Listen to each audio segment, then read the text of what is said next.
Good morning, everyone. The Subcommittee on Health will now come to order. Due to COVID-19, today's hearing is being held remotely as well as in person. For members and witnesses that are taking part in person, we're following the guidance of the CDC and the Office of the Attending Physician, so please wear a mask when you're not speaking. For members and witnesses taking part remotely, microphones will be set on mute to eliminate background noise, and you will need to unmute your microphone when you wish to speak. Since members are participating from different locations at today's hearing, recognition of members for questions will be in order of subcommittee seniority. Documents for the record should be sent to Megan Mullen at the email address we've provided your staffs, and all documents will be entered into the record at the conclusion of the hearing. The chair now recognizes herself for 5 minutes for an opening statement. Today, our subcommittee examines 12 bipartisan bills. There's some noise in the background. Can you maybe refrain or take your conversations out of the hearing room? Today, our subcommittee examines 12 bipartisan bills to improve the health care of the American people. 6 of the bills focus on children's health and well-being. Pediatric cancer is the #1 disease killer of children in America, but it is chronically underfunded by the public and private sectors.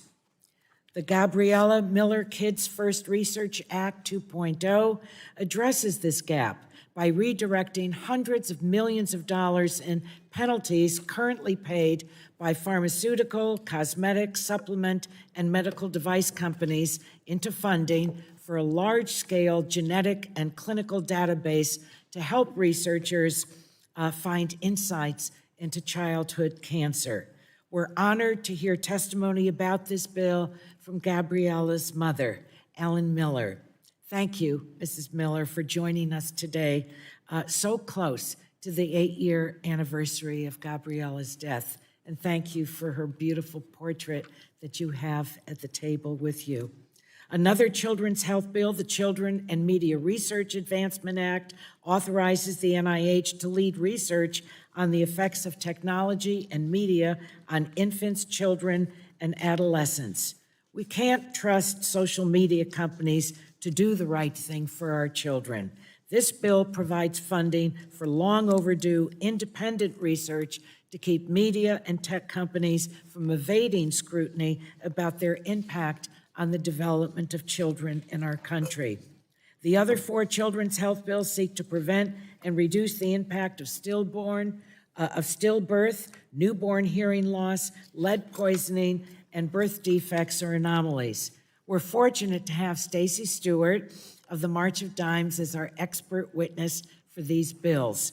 For over 80 years, the March of Dimes has been a trusted advocate for the health of all moms and children in our country. The next 3 bills focus on screening and prevention for lung, breast, and prostate cancer. First, Catherine's Law. It provides free coverage of lung cancer screening for individuals over the age of 40, even if they have no history of smoking. Nearly 25% of all cancer deaths in the United States are due to lung cancer, and a growing share of lung cancer cases are occurring in never smokers. If lung cancer and never smokers were a separate category, it'd be in the top 10 cancers in our country for sickness and death. This tragedy hit home for one of our cherished colleagues, former Congressman Rick Nolan, who's with us today. He lost his precious daughter, Catherine, to lung cancer, even though she did not smoke. Thank you, Congressman Rick, for being here today. It's good to see you, and we look forward to hearing your all-important testimony. The PALS Act allows for the early detection of breast cancer through free screenings for women over the age of 40, and the Prostate Cancer Prevention Act funds CDC programs to prevent and detect prostate cancer, the second most common cancer among men in our country. Finally, we're considering two bills to improve cardiac care and a bill to improve oral health literacy. The Carroll Act is named in honor of Carol Leavell Barr, the wife of Representative Andy Barr, who died last year of sudden cardiac arrest.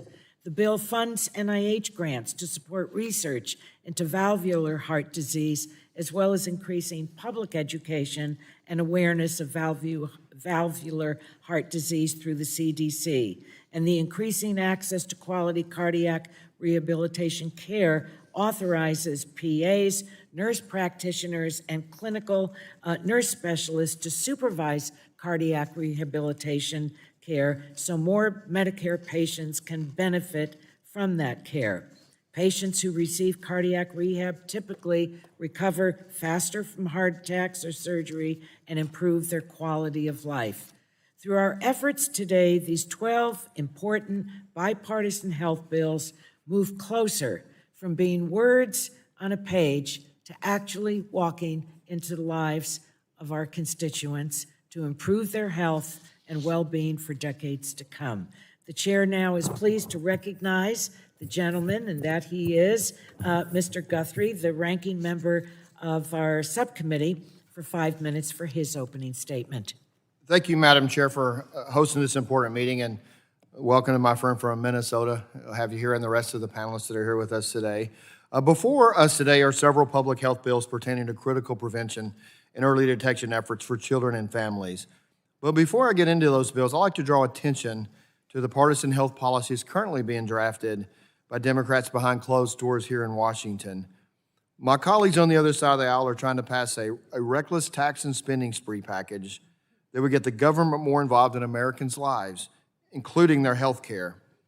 The Democrats' bill will cost an estimated $4.3 trillion, and according to the Congressional Budget Office letter received yesterday, this bill would lead to 2.8 million Americans losing their employer-based health insurance. Further, this spending bill is a stepping stone for a government-run, one-size-fits-all healthcare system that could lead millions more losing their employer or union-sponsored health insurance along with their doctors. And I've been a long-time supporter of increasing healthcare access for patients and allowing patients to keep the doctor of their choice. I believe we need to modernize, personalize, and improve healthcare and not let the government take it over. That would lead to worse care, longer waits, and fewer choices. And further, I must bring up H.R. 3 that's in the spending bill that would stifle innovation for finding new cures and result in fewer new treatments. I strongly believe in investing in biomedical research to discover innovative solutions to prevent, detect, and treat disease. Innovation improves healthcare outcomes and saves lives. The drug pricing scheme would do the opposite and destroy innovation. But fortunately today, we're taking a step in the right direction by examining several important bipartisan public health initiatives. Since 2015, I've been proud to lead, along with my colleague, Representative Doris Matsui, the Early Hearing Detection Intervention Reauthorization Act, or EDI. This bipartisan bill would provide early diagnosis, intervention, and treatment of children with hearing loss. Nearly 3 out of every 1,000 children in the U.S. are born with a detectable level of hearing loss in one or both ears. Before the EDI program began 2 decades ago, only 46.5% of infants were screened for hearing loss. Thankfully, due to the success of the program, 98% of infants are now screened. However, follow-up treatments continue to be a concern, with only 67% of infants receiving early intervention treatment. It is essential that infants are screened early for hearing loss and receive necessary intervention services in a timely manner so families can get the appropriate care needed. Additionally, I'm honored to co-sponsor H.R. 1193, the Cardiovascular Advances in Research Opportunities Legacy Act, or Carroll Act. Despite having long been a supporter of legislation that promotes health research, these efforts became much more personal for Representative Andy Barr when he tragically lost his wife, who was 39, Carol, to sudden cardiac arrest in June of 2020. Inspired by her extraordinary life, and those who knew her, she was extraordinary, he introduced H.R. 1193, the Cardiovascular Advances in Research and Opportunities Legacy, or the Carroll Act.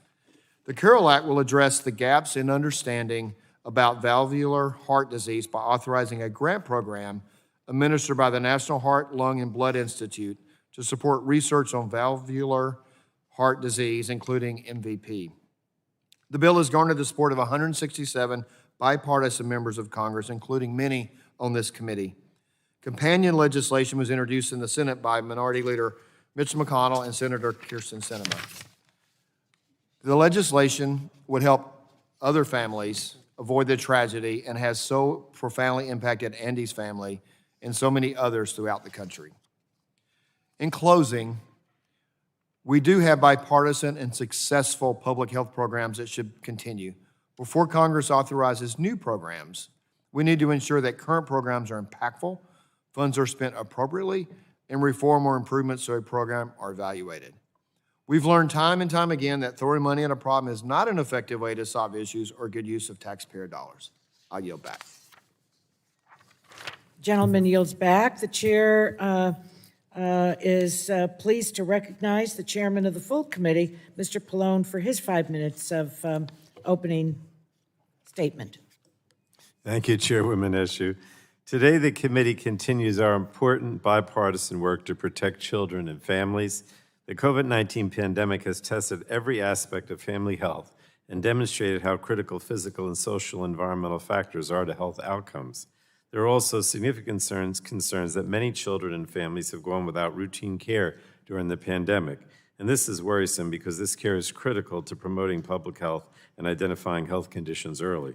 Unfortunately, it will be some time before we realize the full impact of this lapse in care. Today, we're considering legislation that will tackle these challenges in multiple ways.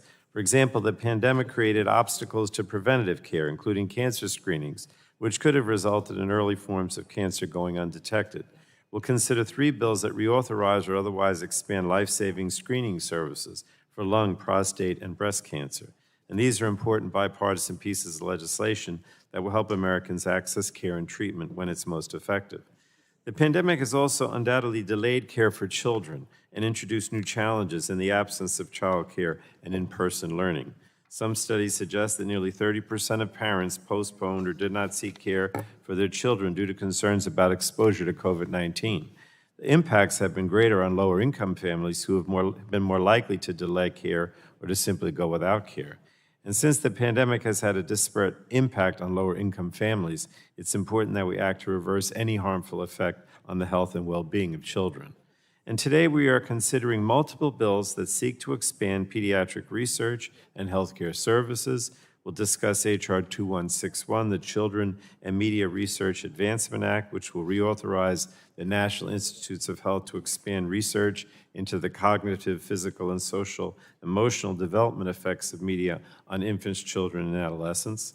This bill is particularly important right now as the pandemic has resulted in children spending more time on electronics for learning and social engagement with friends. We'll also consider H.R. 5487, the Stillbirth Health Improvement and Education for Autumn Act. This bill would provide resources to state and federal health departments to improve data collection and increase education about stillbirths, which tragically affect an estimated 24,000 families nationwide each year. And these are just a few of the proposals that we'll consider, and we have an excellent panel of witnesses ready to discuss the full slate of bills. We'll hear from medical experts in the fields of cancer, cardiology, and pediatrics. And we'll also hear from 2 parents who will share the stories of their 2 daughters, Catherine Benson and Gabriella Miller, who both lost their lives too soon to cancer. I look forward to hearing from Ellen Miller, who's also the president and founder of the Smashing Walnuts Foundation, about the Gabriella Miller Kids First Research Act.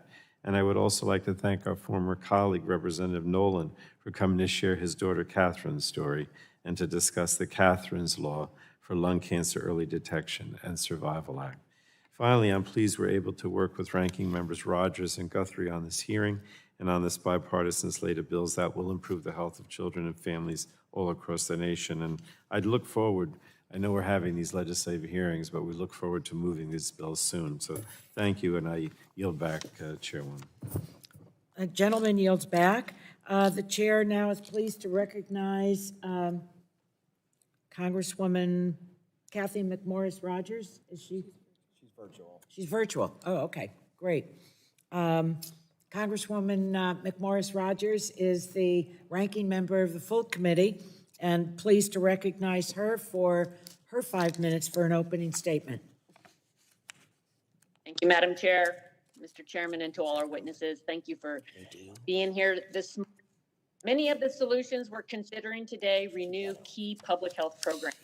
For years, I've the importance of renewing and updating expired authorizations that continue to be appropriated. So I'm pleased that our members are fulfilling the duties we have as an authorizing committee. Mr. Carter's Improving the Health of Child Act reauthorizes activities at the National Center on Birth Defects and Developmental Disabilities. Mr. Wahlberg's Lead Poisoning Prevention Act renews critical lead poisoning prevention and screening initiatives. Dr. Dunn's bill reauthorizes prostate cancer activities at the CDC. Other bills reauthorize programs that expire next year, like Mr. Guthrie's Early Hearing Detection and Intervention Reauthorization Act.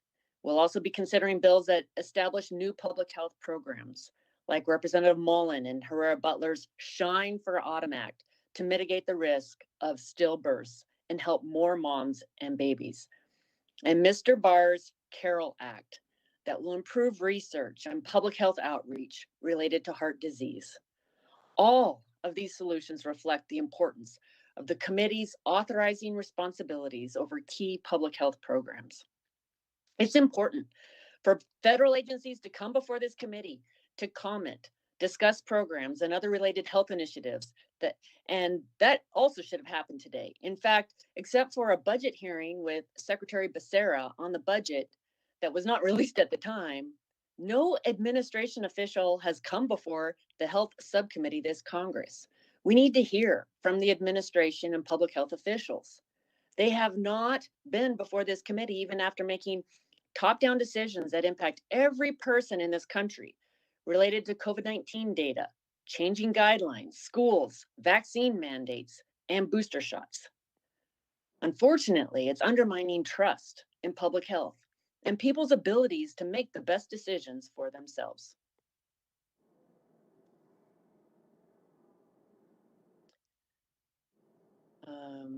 We are also seeing a historic surge in opioid overdose deaths, made worse by the economic shutdowns, lost jobs, isolation, fear, and despair. The majority's refusal to bring the administration before us to address these crises is a complete lack of our oversight and legislative responsibilities. We should be plowing the hard ground, listening and working together to crush this pandemic and modernize healthcare. The bills we're considering touch on several important issues, but we also must recognize the central role our public health programs have played over the last year and a half and the massive influx of funding that they've received as a part of the pandemic response. We should be addressing these public health agencies more holistically. Let's hear from states and substance abuse and mental health service administration on how to save lives, combat the opioid epidemic, and improve the mental health of children who are in crisis. Let's permanently schedule fentanyl analogs in Schedule 1. DEA is warning the American public on the increasing dangers of fake prescription pills containing fentanyl. Let's learn from the pandemic on how we safely speed up innovation, like we did to get safe and effective vaccines and apply those lessons to discover new cures and treatments. Let's investigate how this pandemic even started so it never happens again. This committee has a rich history of bipartisan work by listening and leading on solutions to solve our greatest challenges. Today is a step in that direction, but we have a lot more work to do to address the concerns that are on the hearts and minds of the American people. And this brings me to the tax and spending spree that Speaker Pelosi is rewriting right now behind closed doors. It will lead to fewer cures, lost coverage, and force the sick to beg the government for life-saving care. Just yesterday, CBO provided its analysis that shows the dangers of the majority's lurk to socialized medicine that's going to cost more than $500 billion. 2.8 million people will lose their employer-sponsored health care. Just like 11 years ago, Speaker Pelosi plans to pass a massive bill that radically disrupts people's lives and livelihoods. And if you like your health insurance, you may not be able to keep it. I again urge this committee to get back to the people's work, not the speaker's agenda, and take a step in the right direction today. I hope we can continue this encouraging trend by addressing the important major public health issues facing our nation today. Thank you. I yield back. The gentlewoman yields back. I would just like to make a couple of comments. I always welcome constructive criticism.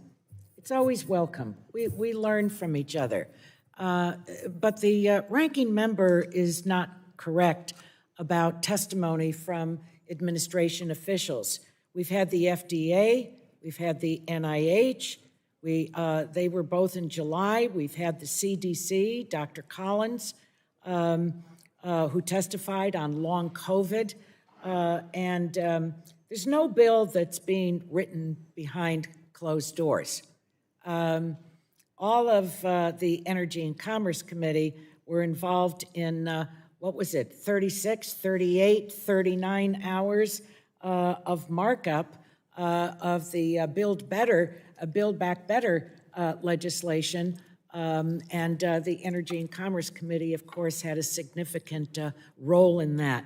So I just want to state that for the record because those are the facts. I now would like to introduce our witnesses. We're so fortunate to have each one here today. First, our colleague, our former colleague, someone that will be a friend for life, Congressman Rick Nolan of Minnesota. He's the father of Catherine and the namesake of Catherine's Law, which we're considering today. Dr. Donald Lloyd Jones is the president of the American Heart Association. Welcome to you. To Ms. Stacy Stewart, the president and the CEO of the March of Dimes. When she came into the hearing room this morning, I went over to welcome her and told her what I recall as a child, maybe 7 years old, 8 years old, my mother holding my hand and walking through the entire neighborhood, ringing doorbells in the early evening after supper for donations to the March of Dimes. So that is not only etched in my memory, but it's etched in my heart. Dr. Jenny Rodesky is the assistant professor of pediatrics at the University of Michigan Medical School and a constituent of Congresswoman Debbie Dingell. And we'll call on Congresswoman Dingell to introduce Dr. Rodesky. Dr. Bruce Cassis is the president of the Academy of General Dentistry. Dr. Raymond Du Bois is the former president of the American Association for Cancer Research. And Ms. Ellen Miller is the president and founder of the Smashing Walnuts Foundation and the mother, most importantly, the mother of Gabriella Miller.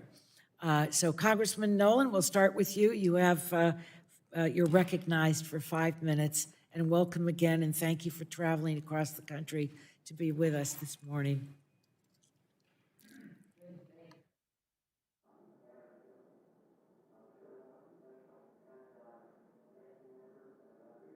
Is your microphone on, Rick? There we go. There you go. Turn it towards you. Oh, thank And bring you. it towards you. Thank you. It's such a joy. And you can to see take off your mask while you're testifying. Yeah. Pull your mic up. And pull the mic up to you. There you go. See, Used just to 2 years sitting on and the you're, other. there you go. Used 2 to years sitting on and the you're out other of side of the practice. table. It's such a joy to see so many old friends, and thank you for inviting me to be here today.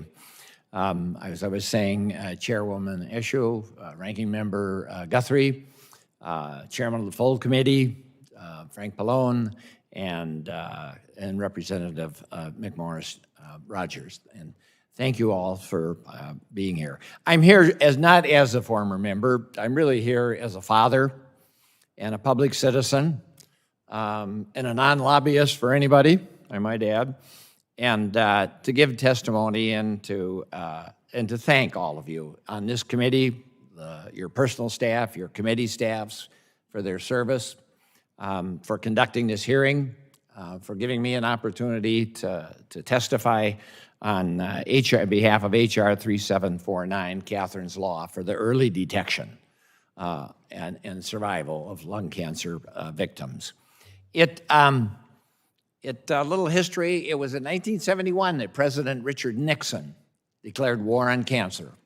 And since that time, every president, Democrat and Republican, has entered into that war and joined with the Congress of the United States and this committee in a very strong, resolute, nonpartisan manner to win this war against cancer, which kills so many people, lung cancer in particular, which kills more people than virtually all the other cancers combined. Our daughter, Catherine, who was a non-smoker, devoted her terminal cancer diagnosis as what she called her ticking time bomb. It was not a matter question of whether, it was just a question of when. And she chose to devote the last years of her life to her 4 children, her husband, and in doing everything she could to spare people in the future from having to endure what she and so many others had to endure. And it was during that process where Catherine learned and informed her dad that breast cancer, prostate cancer, colorectal cancer benefited from public policies that provided routine-free cancer screening, which enabled early detection. Unfortunately for lung cancer, the only people, and by the way, that was starting at age 40 for most of these other cancers. Unfortunately for lung cancer, the only people who were entitled to that routine screening were 55 years of age, and they had to have smoked a package of cigarettes every day for 20 years. Or was it 30 years? Somebody can correct me on that. I forget at the moment. But people who were non-smokers, many of whom are victims of lung cancer, were not entitled to any screening whatsoever. And she learned also, informed me and others, that was in part because of the stigmatization of lung cancer by virtue of smoking, but also the fact that our lungs don't have any nerves, unlike the other parts of our body. So in the other cancers, in addition to early detection and screening, you might feel a lump, you might feel discomfort, you might feel pain. That doesn't happen with lung cancer. There are no nerves. You don't have any discomfort until it starts pressing against other organs. And without the benefit of early screening, you're not getting the same strong positive results that the victims of other cancer have. Breast cancer, for example, prostate cancer, colorectal cancer, they respectively have survival rates after 5 years of 90%, prostate cancer 98%, colorectal 65%. Unfortunately for lung cancer, it's a little over 20% after 5 years because of that disparity. Very unfair to the victims of cancers, whether they were smokers or non-smokers. And during her journey, that's when we learned this. And so she said to me, Dad, is there any reason why we can't draft a bill to provide that same kind of opportunity for free screening for victims of lung cancer? Kills more people than all the other cancers. Why not do that? Give them an opportunity to survive with early detection. So that's how the bill emerged. And I've told you what the survival rates are. This bill gives each and every one of us here a chance to advance that. And as I said, it's always been a strong, nonpartisan, bipartisan effort that has resulted in those wonderfully good statistics for so many of the other cancers, but not for the victims of lung cancer. In any event, Catherine said, Dad, if that bill could be passed, I would gladly, along with endure all that I've had endured, along with so many others, gladly, including my fatality at the end, if I knew that it would spare so many other people the pain that we've had to endure. So the bill was drafted, and Congressman Brendan Boyle agreed to sponsor it and sponsor it in her name. And let me conclude with just a couple things here. Several hours before Catherine died, we, of course, were with her. And she was very weak. And I said to her, Catherine, one of the great mysteries, most will admit we don't know where we're going when this life of ours is over. But I said, wherever that is, I want to be there with you as soon as possible. And with her weak but clear voice, she just raised her hand. She looked her dad in the eye and said, Dad, not until you get my bill passed. So it's in that spirit that I'm here today. And I can't thank each and every one of you. So let me close by saying what that immortal Western cowboy hero of ours, John Wayne, who died of lung cancer, might have said. God willing, the creek don't rise, and the Congress enacts this important legislation. Catherine's law will become the law of the land, and many tens, if not hundreds of thousands of lives will be saved. Thank you. Thank you, Congressman Nolan. Catherine's law will become the law of the land. We're on our way. And your being here to help launch it and the work that we're doing today is we have a clear path, and we're going to make sure what Catherine said before she left this world becomes reality. How's that? Okay, thank you so much. Dr. Lloyd Jones, you're recognized for 5 minutes of testimony. Good morning. Thank you. Can you hear me? Good morning. Welcome. Terrific. Thank you. Chairwoman Eshoo, Chair Pallone, Ranking Members Guthrie and McMorris Rodgers, and members of the Health Subcommittee, thank you for the opportunity to testify today on behalf of the American Heart Association and its more than 40 million volunteers and supporters. My name is Dr. Donald Lloyd Jones, and as president of the American Heart Association, I serve as its chief volunteer officer responsible for the oversight of all medical, scientific, public health, and public policy matters. I'm also a cardiologist and a cardiovascular epidemiologist, and chair of the Department of Preventive Medicine, professor of preventive medicine, cardiology, and pediatrics at Northwestern University's Feinberg School of Medicine in Chicago.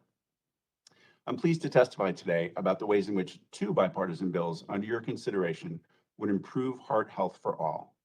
Specifically, I wish to address the Increasing Access to Quality Cardiac Rehabilitation Care Act of 2021, HR 1956, and the Cardiovascular Advances in Research and Opportunities Legacy, or CAROL Act, HR 1193. My statement today is a summary of my more extensive remarks in support of these bills that have been submitted for the record. I'd like to thank Representatives Lisa Blunt-Rochester and Adrian Smith for championing the Increasing Access to Quality Cardiac Rehabilitation Care Act, which would significantly expand patient access to cardiac rehabilitation services. Cardiac rehabilitation, or cardiac rehab for short, is a medically supervised program for patients who have experienced a serious cardiac event or surgery. It includes monitored exercise training, education about heart-healthy lifestyles, and counseling to reduce stress. Participation in cardiac rehab has been shown to significantly reduce the risks of death and cardiovascular events, as well as result in decreased hospital readmissions. As a practicing cardiologist, I am an avid user of cardiac rehab for all of my qualifying patients. And those who participated routinely tell me that it teaches them about improving their heart health and what symptoms they need to pay attention to in the future. And crucially, that it restores their sense of well-being and their ability to trust their body as they return to normal life and activities. Despite these clear benefits of cardiac rehab, only 1/3 of all eligible patients and only 1/4 of Medicare patients will ever receive it. Barriers to participation include things like lack of referral, large disparities in referral patterns based on sex, race, ethnicity, socioeconomic position, and geography, and long wait times to enrollment. This act would improve health equity by facilitating the timely referral of patients and by enabling greater patient access in rural and underserved communities. It would also remove burdensome requirements for direct physician supervision at cardiac rehab facilities, where highly trained advanced practice providers are already able to provide necessary safety oversight. These advances will allow cardiac rehab programs to operate in areas where physicians are scarce, improving patient access to these life-saving programs. The American Heart Association is also pleased to support the CAROL Act. And first, I'd like to express my deepest sympathy to Representative Andy Barr and his family for the tragic loss of his wife, Carol. We're deeply grateful to him for sponsoring this legislation to advance our understanding and awareness of heart valve diseases that kill approximately 25,000 Americans each year. With this bill, we could help prevent more families from enduring a similar tragedy. The CAROL Act authorizes funding for the National Heart, Lung, and Blood Institute to gather information and fund life-saving research on heart valve disease. This investment will help address gaps in our understanding, including what causes sudden cardiac death due to mitral valve prolapse, or MVP. MVP is a degenerative heart valve condition that is present in approximately 2% of individuals, many of whom are unaware that they have it, and that led to the untimely death of Carol Barr. MVP uncommonly becomes a serious condition, but when it does, it can cause heart failure, stroke, or abnormal heart rhythms that may become life-threatening.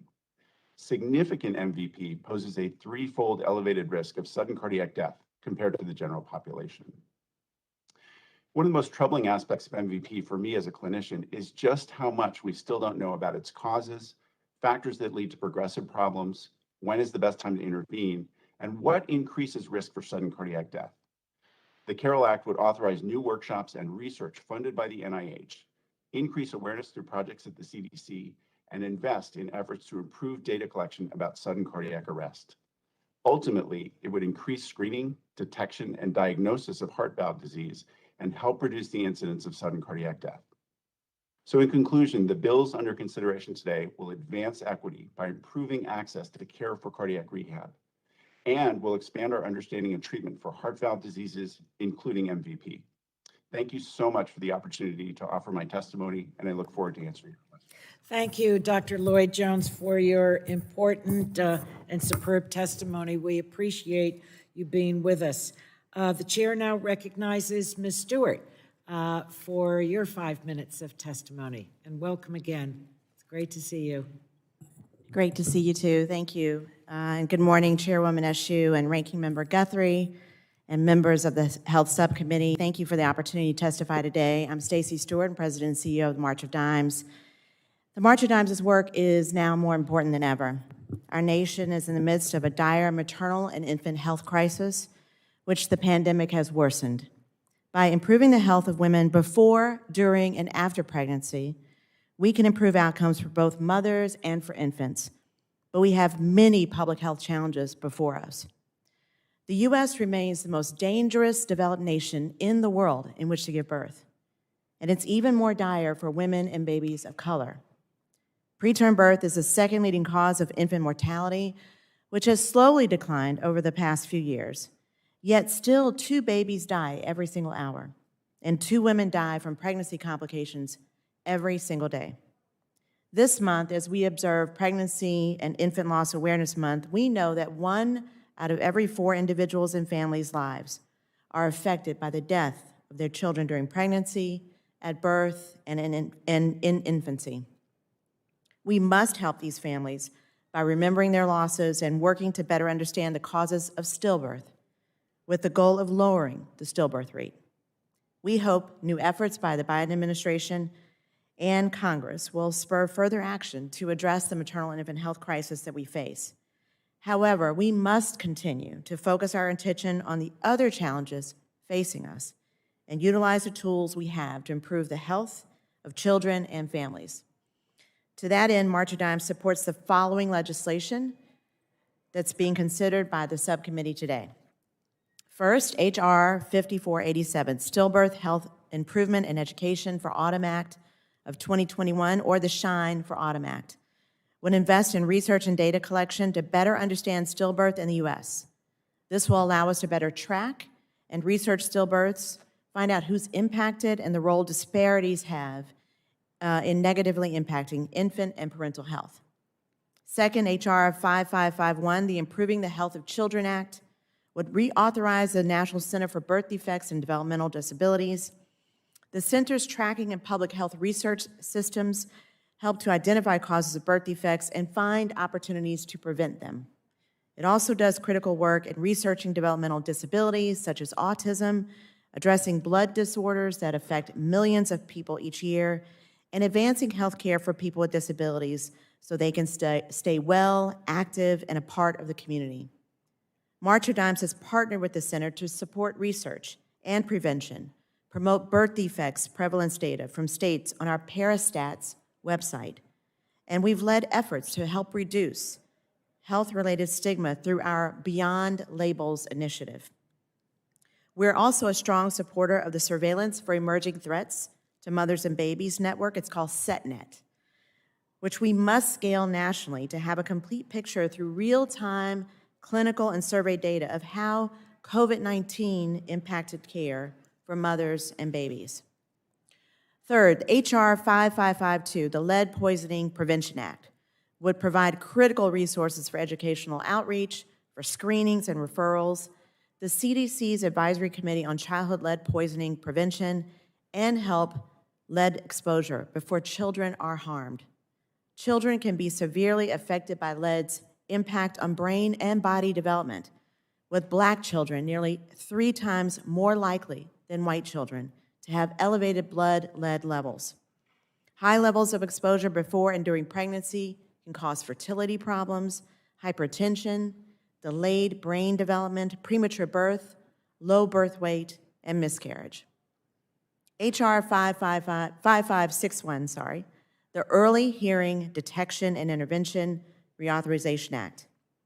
This act authorizes the early detection and intervention program for deaf and hard of hearing newborns and infants and young children. The program has dramatically increased the number of newborns screened annually, as we heard from Ranking Member Guthrie, from less than 10% to currently around 98%, which has significantly helped deaf and hard of hearing children begin learning speech and language in the first 6 months of life to develop better language skills. Chairwoman Eshoo and Ranking Member Guthrie, I want to say thank you for inviting me to be here. I was so moved by your story, Chairwoman, of your early involvement with March of Dimes, as I know that's been the case for many of you. Thank you for your attention today, for focusing on some of the nation's most critical public health challenges. We must continue to invest in programs in our toolbox, such as prevention and data collection and surveillance systems. Thank you so much. Thank you, Ms. Stewart, and the entire team at March of Dimes. It is an organization that is trusted and respected by the American people. Thank you for your leadership. Next, we're going to have Dr. Rodgers testify, and we're going to call on our colleague, a distinguished member of our subcommittee, Mrs. Dingle, to introduce Dr. Rodgers, who is, of course, hails from Michigan, and she can tell you the rest. So, Debbie, are you out there? Thank you. I am, Madam Chair. Can you hear me? Okay, good to see you. Good to see you. And it's good to see all of our witnesses, two of whom I've worked with closely for many years, and to see our dear friend Rick. But I'm really proud that we got a Go Blue presence in the House today. And that one of our witnesses, Dr. Jenny Rodgers, is practicing developmental behavioral pediatrician and assistant professor of pediatrics at the University of Michigan Medical School. Her research focuses on the impact that digital media use and mobile technology has on children's health and behavior, as well as on parent-child interaction. She's a practicing pediatrician who has focused on psychosocial determinants of childhood development, and she's the lead author of the 2016 American Academy of Pediatrics Policy Statement on Digital Media Use in Early Childhood. Her research has been cited by many people, CBS, the New York Times, and other leading publications. We look forward to her testimony today on the Camera Act and her expertise as a researcher and clinician. Thank you very much, Madam Chair. I yield back and I have to close again with Go Blue. Thank you so much, Representative Dingle. Can you hear me okay? We So can, good and morning, welcome. everyone. Thank you. I'm so happy to be here and like to thank Chairwoman Eshoo, Ranking Member Guthrie, and members of the Committee on Energy and Commerce's Subcommittee on Health for the invitation to speak today. I am a developmental behavioral pediatrician at U of M Medical School, where my NICHD funded research focuses on media, parenting, and child social emotional development. So my testimony today is in support of CAMERA, the Children and Media Research Advancement Act, and it represents my expertise as a pediatrician and researcher, not the views of University of Michigan. So I first want to preface my remarks by emphasizing that caring about children's relationships with digital media is not an emotional issue. It's highly practical. It's good public health. Digital media are some of the most universal, ubiquitous exposures children experience on a daily basis, and they're often designed by adults untrained in the curious and expansive ways that children experience the world. Consequently, digital design often focuses on monetization or engagement metrics and may not consider unintended negative consequences on society, in particular children. So parents have seen firsthand the way digital design can either support or frustrate their family's needs during the COVID-19 pandemic. For example, whether their child is learning new computer coding skills through a well-designed app, or is distracted from remote learning by YouTube videos, whether their family feels connected through video chat or divided by extreme social media posts. And new digital products are being adopted at an increasingly rapid pace. For example, Pokemon Go reached 50 million users in less than 3 weeks. And tech companies are investing millions of dollars in marketing and data analytics to engage child and teen users. Academic research on how these technologies impact our youth cannot keep up. We need the support of the NIH to carry out rigorous, independent research on children and media. In my expert opinion, there are several pressing gaps in scientific knowledge that would benefit from CAMERA's funding. First, we need more nuanced understanding of the day-to-day relationships between media and child well-being. Research studies on children and media have often relied on global ratings of how children use media, such as screen time, which is not detailed enough for the complex outcomes like mental health. We need study designs that follow children in their natural experiences, track their responses to the media they use and the media messages they consume, so we can uncover sources of resilience and vulnerability. Second, new measurement tools are needed. My research lab has created innovative methods with the support of NICHD for studying media use, like harnessing data streams already collected by smartphones to see which apps children are using and when. My work with Common Sense Media has generated new ways of collecting children's YouTube viewing histories to evaluate what types of content dominates this platform. Tech companies already collect troves of these types of data. However, researchers need more access so that we can truly characterize the positive and negative experiences that children have online. Third, we need to know more about children's differential susceptibility to media. Research usually examines children as homogeneous population, but we know that children have remarkable variability in their strengths, their challenges. Some children are more anxious, some are easygoing, while others are impulsive and reactive, and this likely determines which children will have problematic versus balanced relationships with media. CAMERA specifically calls for this type of research, focusing on individual differences and media use. Fourth, we need to understand more about the interplay between poverty, psychosocial stress, and media use. There are deep socioeconomic inequities in our country, and this is rarely addressed head-on in media research. But as we saw during COVID-19, structural factors play a strong role in how much media children use and their access to other opportunities. Finally, CAMERA is unique in that it envisions a sustained commitment to this field, which needs to keep up with the rapidly evolving technology around us. For example, we need to understand the impact of virtual reality or the algorithms that shape children's recommendation feeds or other understudied areas like online gambling. Sustained CAMERA research dollars would also train a new generation of scientists to use cutting-edge methods and then translate their findings for parents and policymakers. This is a crucial moment for funding research and children in media. There's a growing consensus that it is time to shift the scientific framework away from only asking what children and parents can do better to also asking what technology companies can change, whether in their designs or their business models, to promote child well-being. This digital ecosystem is relatively young, so there's much that can be done to redesign it, based in part on solid independent evidence generated through NIH funding. So I'm grateful for your time today, and I appreciate your consideration of the camera bill. Thank you very much, Dr. Rodgers. We appreciate your testimony, this is an area that really cries out for study. So your testimony is on this legislation. The legislation itself, I think, is really badly needed, and I'm glad we're addressing it today. Next, we recognize Dr. Cassis to testify for 5 minutes. We welcome you and we thank you for being with us. And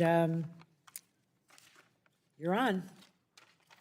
Thank you, Chairwoman Eshoo, Ranking Member Guthrie, Chairman Pallone, Ranking McMorris, Rodgers, and members of the subcommittee. Can you you so speak much up, Doctor? I certainly can. Thank Wonderful. you so much for the opportunity. Is that better? It is much better. Thank you. Okay. Thank you so much for this opportunity to speak with you today. My name is Dr. Bruce Cassis, and I'm a general dentist from Fayetteville, West Virginia. I'm also president of the Academy of General Dentistry, or AGD, which represents over 40,000 general dentists across the country.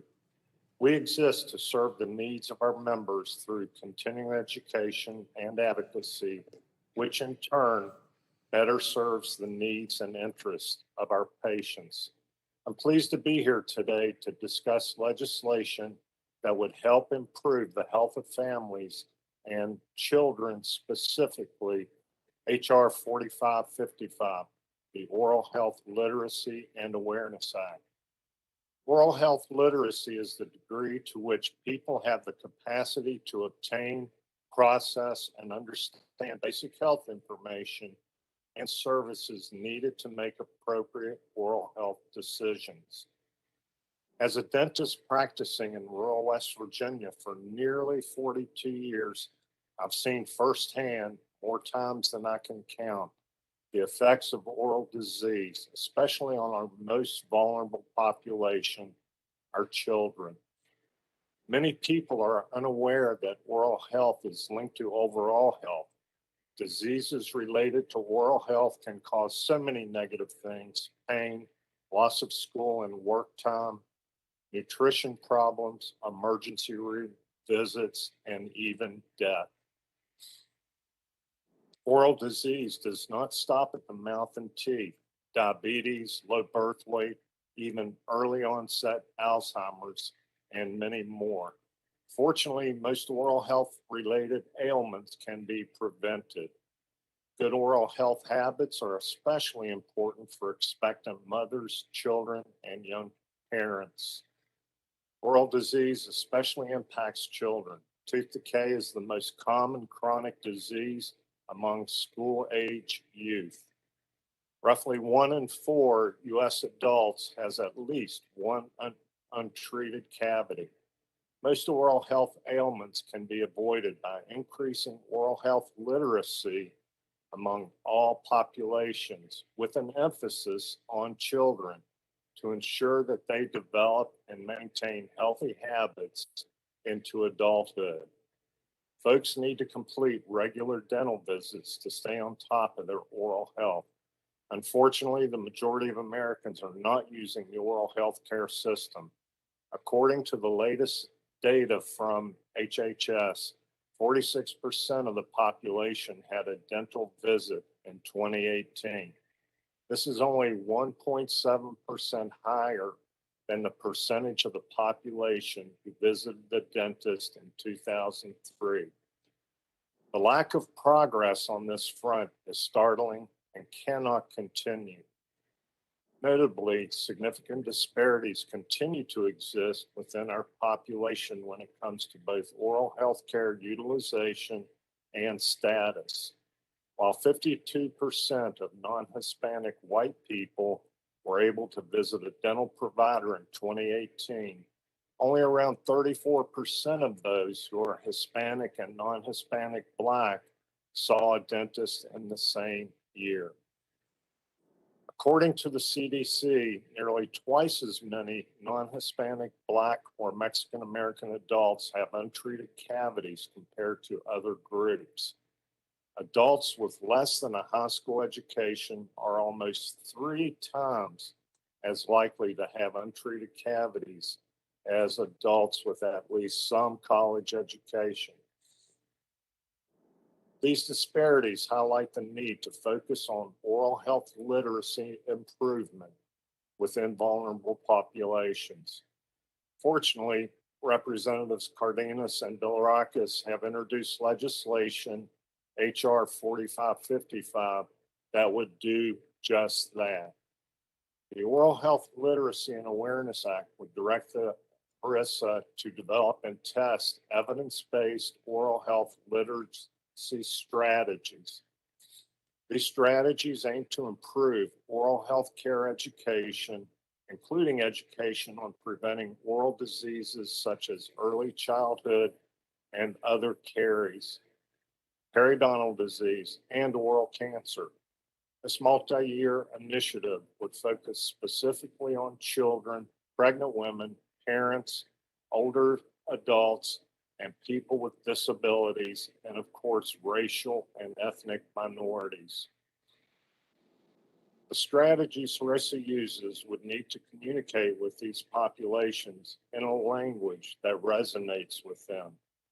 While we are all aware of the brochures and broad messaging on the importance of oral health, there has never been a serious effort at the federal level to develop actual evidence and measure outcomes on oral health literacy messaging.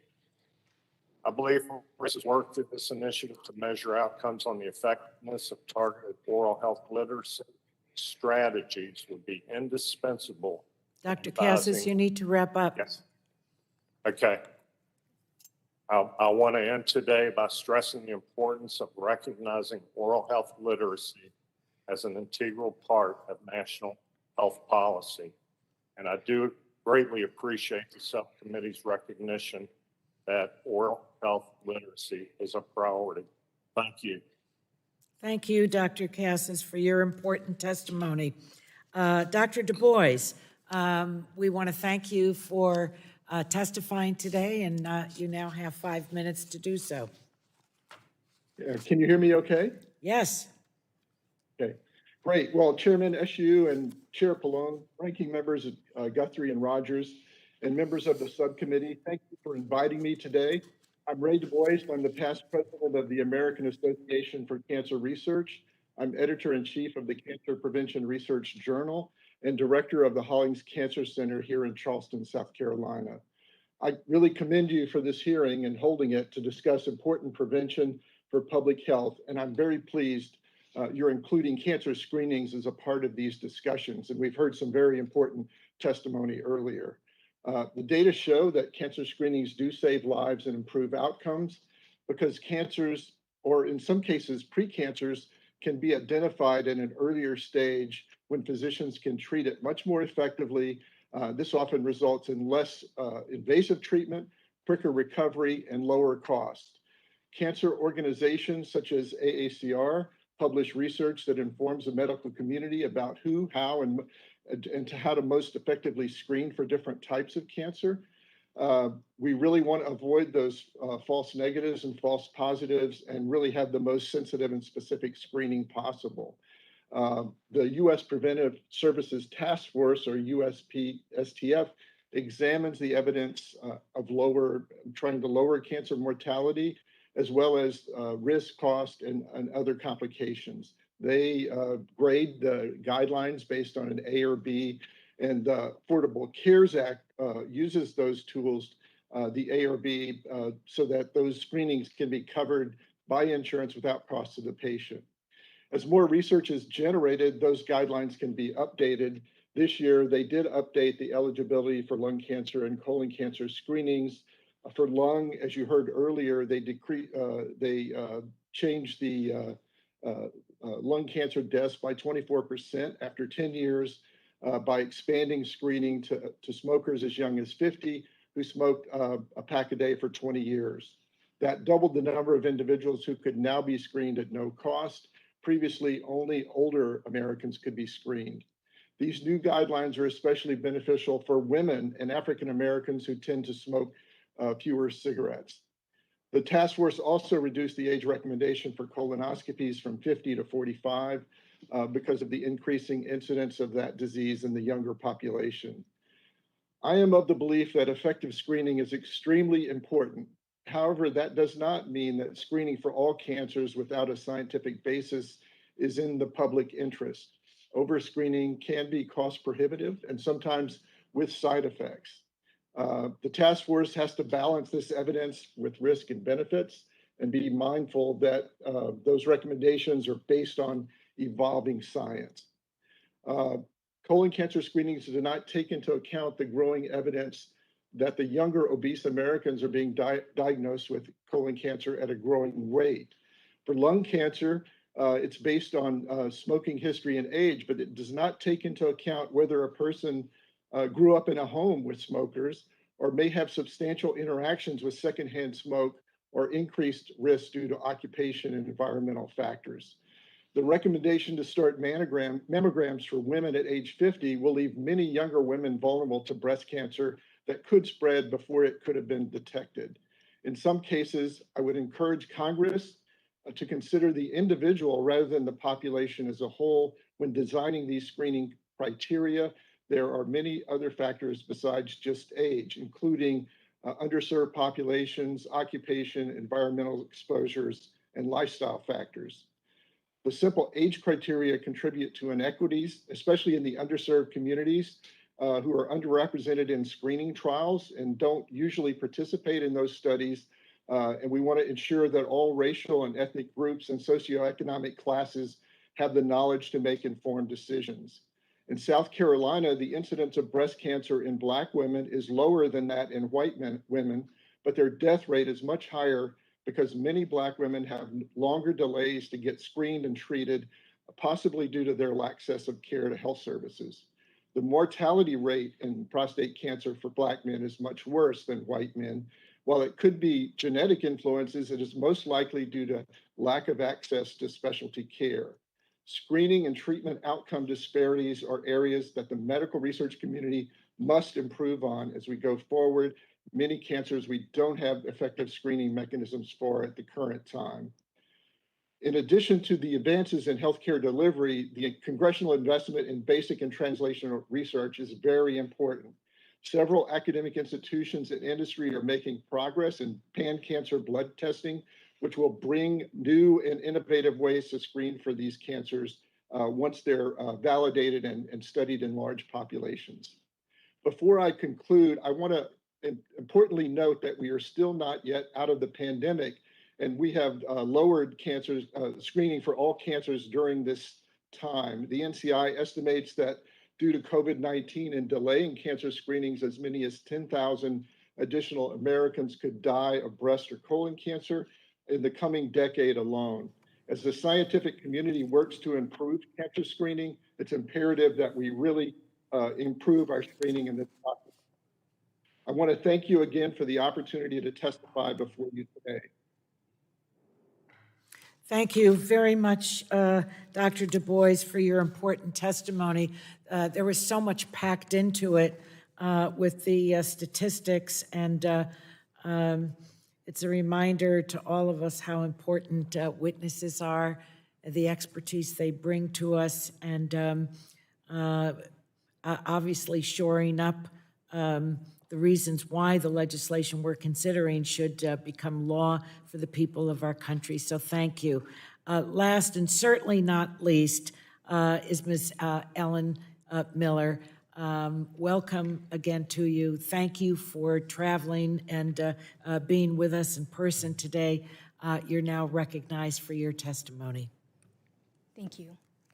Chairwoman Eshoo, Ranking Member Guthrie's, and distinguished members of this committee. My name is Ellen Miller, and I would like to thank you for the opportunity to testify in support of this childhood cancer and disease legislation, the Gabriella Miller Kids First 2.0. My daughter was only 9 years old when she was diagnosed with a terminal upon diagnosis brain cancer called diffuse intrinsic pontine glioma.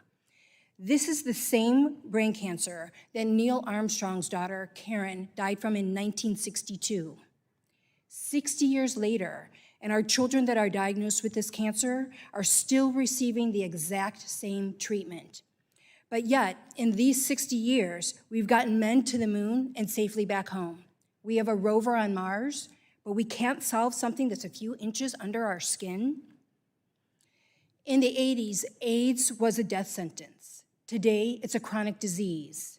A handful of years ago, Ebola was also a death sentence.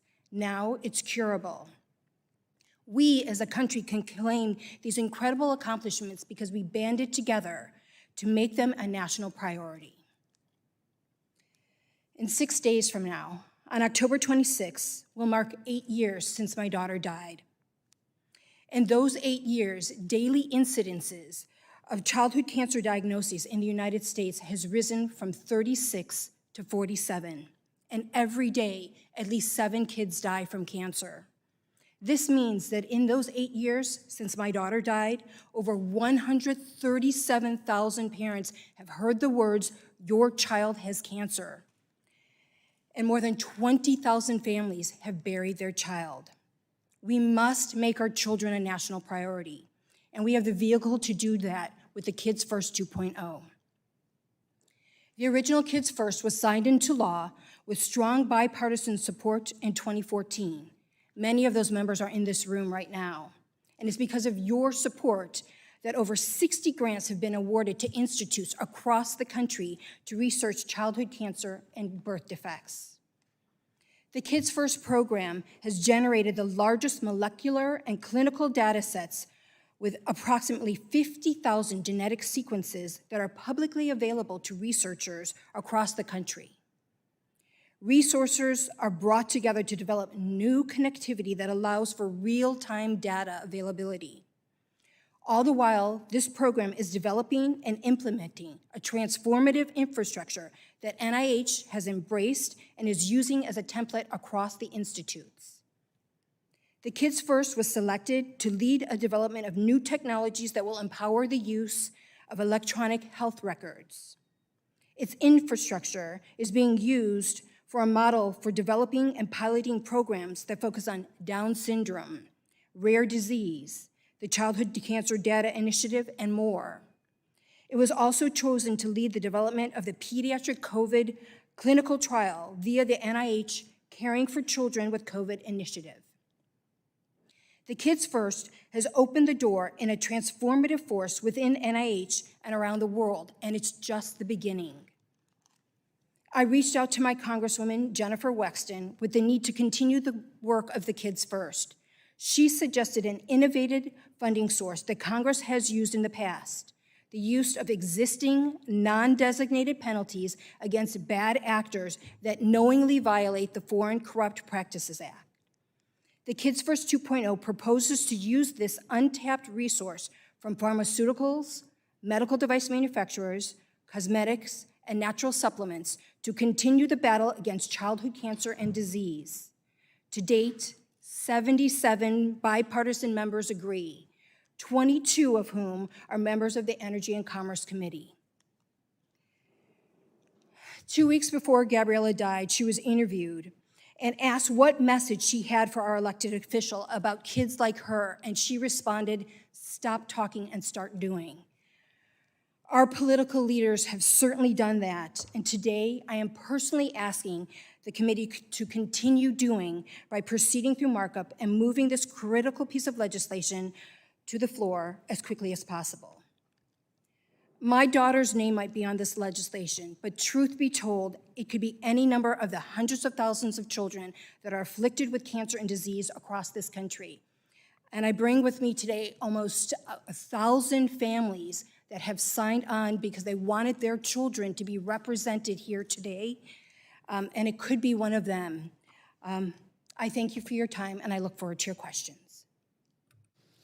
Thank you so much, Ellen. Your voice is an eloquent one as a mother.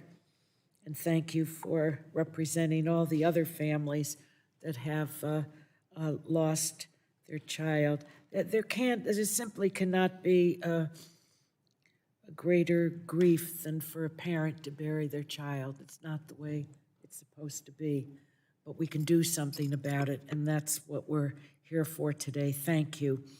To our former colleague and friend, Rick Nolan.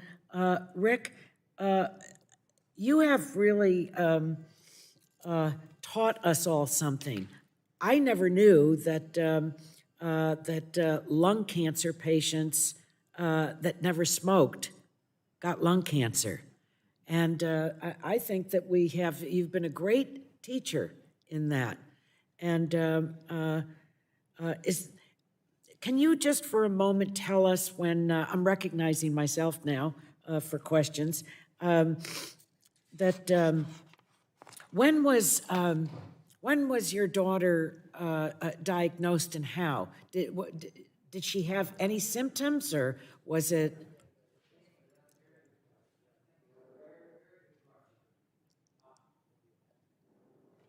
Yeah, turn your mic on. Thank you. That's a very good question.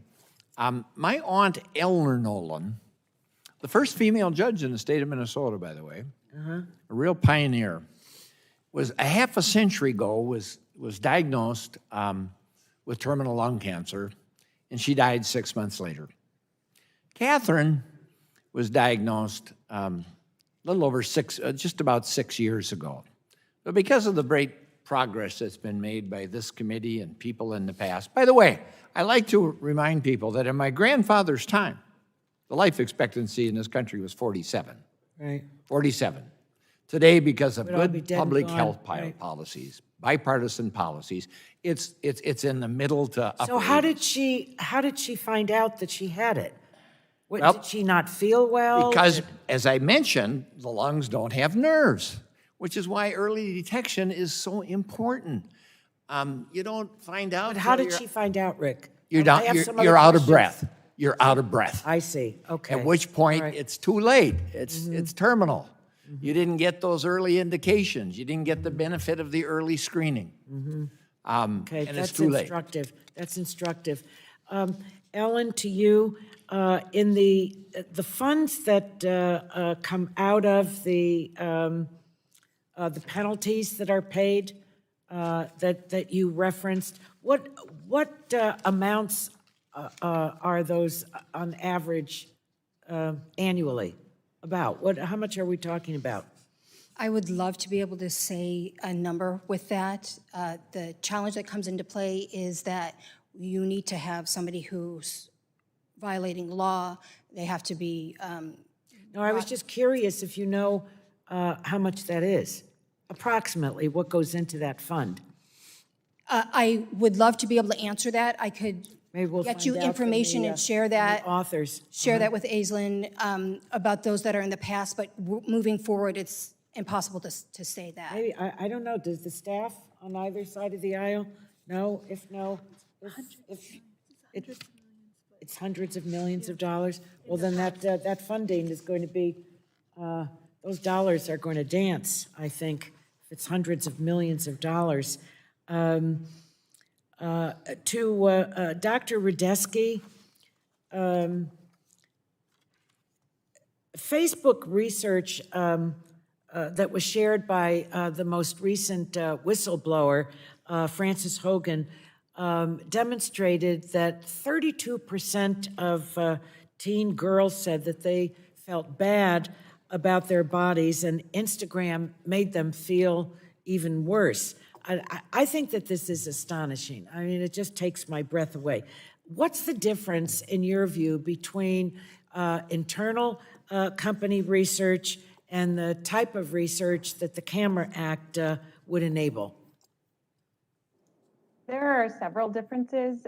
First, with academic or independent research, we have to go through rigorous training in protecting vulnerable populations, the IOB and ethical board approval, there's lots of transparency and lots of accountability in terms of reporting negative side effects or unintended events that might happen during our research. And I see the internal research from Facebook revealed some of those negative and likely unintended consequences of the design of Instagram, which is very focused on appearance and filters and other ways of editing images.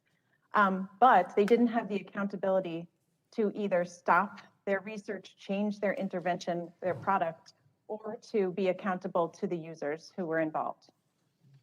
Have you ever been asked by a social media platform to provide any guidance to them? I have communicated with several different teams. Facebook had reached out to me a few years ago. There's been invitation to conferences or more informal conversations with the child policy and safety teams at these companies. But I do not have a formal role with any of them. Thank you very much. The chair now recognizes Mr. Guthrie, our ranking member of the subcommittee, for his 5 minutes of questions. Thanks, Madam Chair, and thank for all of you being in this important meeting. And I'm just going to say I'm going to step out in a few minutes, not because I don't find this extremely important. I have a World War II vet and a couple other veterans that are going to be arriving at the World War II Memorial. I'm going to see them and I'll come right back. I want to greet them because this is very important to do. First, Rick, thanks for sharing your story. It's important. That's how our loved ones live on. We share their stories and move forward. Also, Miss Miller, I had back in the early 70s when I was probably 10 or 11, I had a friend of mine that had leukemia, Tam Hambach. That's how they live, by mentioning their names. And I always think she would could be alive today if we knew what if we moved forward with leukemia.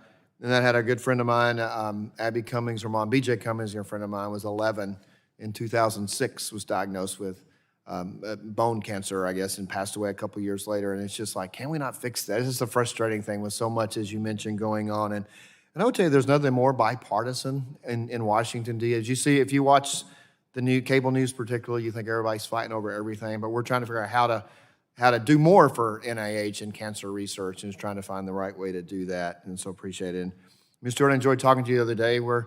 Atlanta was the city we would go to when I was a kid, and we shared some experiences of growing up. My dad was the only one we never flew. We couldn't afford to fly, but he took us to the airport to watch planes take off and land. And I found out your father did as well, so maybe we're not that unique.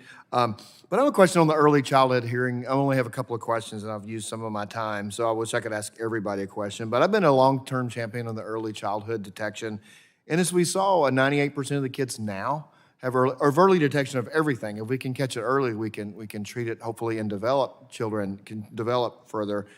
But we're having 98% get screened, but only 67.5% getting the care that they need as a result of the screening. And what, in your opinion, how can we reduce barriers to access? Well, I think that your point is well taken in that we've made a lot of progress with early identification. But the issue is to go further than that, to not only identify it early, but to make sure that kids have the right access to the care, the referrals that they need, the services that they need. And we know that, for example, when kids are not able to identify hearing challenges early in life, it affects them. It affects them over their lifetime. It affects their early progress with early education. It affects their ability to succeed later in life. I think part of it is just making sure that both kids have access to the right referrals and the right services to follow up with, and that their families have the right education and awareness to know how their children can be treated as well. You know, parents have a big role to play in this, along with pediatricians, with early child care providers. We have to make sure that everyone is aware of hearing challenges and making sure that those kids have the right access to early identification, and then referral and services as well. And that may need to continue over a lifetime, not just early in life. Of course, we know that the earlier that those problems can be identified, even within the first month or two of life, that can make a big difference. Right. But we may need to provide services over a longer period of time to the extent that children have continued challenges. Thank you for that. Thank you for the work the March of Dimes is doing for that. I think a lot of us know where we were when we got the phone call that my colleague Andy Barr's wife had passed away. Just tragic. And people get those phone calls every day, all the time. And so the Carol Act is before. So Dr. Lloyd Jones, you discussed in your testimony that some individuals are born with genetic risk for developing mitral valve prolapse, or MVP. The Carroll Act improves research that would help medical professionals detect the existence of this genetic risk and diagnose it early on. What are the main barriers hindering medical professionals from being able to improve detection methods? Well, thanks very much for your question, sir. You're absolutely right. Mitral valve prolapse is one of the heart conditions that can run in families. There are other connective tissue diseases and other considerations that can lead to an increased propensity for mitral valve prolapse. But unfortunately, there's really no great way to diagnose this. Symptoms, as with lung cancer, only occur very late in the process. So we need people to have access to healthcare so we can listen to their chest with a stethoscope, which is probably the main way we start to become suspicious about mitral valve prolapse. But you can't diagnose this without echocardiography. And so that's really our main way. And once again, access to healthcare and quality healthcare are major issues for people in order to be able to be diagnosed and then monitored over time, which is a crucial Doctor, portion. what did you say was needed to diagnose? I couldn't hear you, and I think it's important to know this. Yeah. So the firm diagnosis of mitral prolapse requires echocardiography or ultrasound of the heart. I see. Yeah, in order to actually make the diagnosis. And it's the main way we monitor patients as well to see if that's progressing over time. Yeah, I think Carol actually had been screened and was scheduled for one, and because it wasn't deemed critical, as critical at the time because of COVID, she couldn't get the service before that. She passed away from that, unfortunately. So sad. So I just want to, I know my time's expired, but I have a statement from Congressman Barr on his bill to introduce to the record, and then also American Speech Language Hearing Association statement. I think it's been given to the staff, and I'd like to introduce those to the record. The gentleman yields back. The chair now recognizes the chairman of the full committee, Mr. Pallone, for his 5 minutes of questions. Thank you, Mr. Guthrie. Thank you, Madam Chair. I want to emphasize that prioritizing robust funding in these key children's prevention, research, and screening programs really is critical in protecting the most vulnerable from long-term poor health outcomes. But I think the levels at which we authorize these programs matter and speak to the success and confidence and work of these programs and their policies. So my questions are all of Ms. Stewart. I know the March of Dimes is at the front lines of supporting the ED program and how these investments, you probably know well how these investments can help improve health outcomes. So my first question is, in your view, is the level of the authorization and the reauthorization of the ED program sufficient to support the program needs and services as many families as possible? And if not, what authorization level do you think is necessary to ensure sufficient support? Thank you. I think, I think the most important thing is making sure that we can reach as many kids as possible. And I think what we're asking for in terms of reauthorization is probably sufficient. I think the other thing, though, is, the fact of the matter is we still have a number of kids who are still being impacted by this issue, and they are suffering for a long period of time. I think one of the most important things we can do is to make sure that the amount of funding over a long period of time is available. For example, if they're screening early on, making sure that those resources are available so that they do have the kind of support that they may need over a longer period of time. A lot of families also need more support as well. So I think the reauthorization amount is probably sufficient, but I think we ought to continue to revisit to see what more may be needed over time. All right, and then I have the same question for the level of support for the National Center for Birth Defects and Developmental Disabilities. Do you think the proposed authorization that's included in that bill, HR 5487, is sufficient to support the program? Same question. Well, I think obviously the National Center has done some great work in a number of areas around birth defects, looking at blood disorders. We've been working with the center for a number of years on a number of these issues.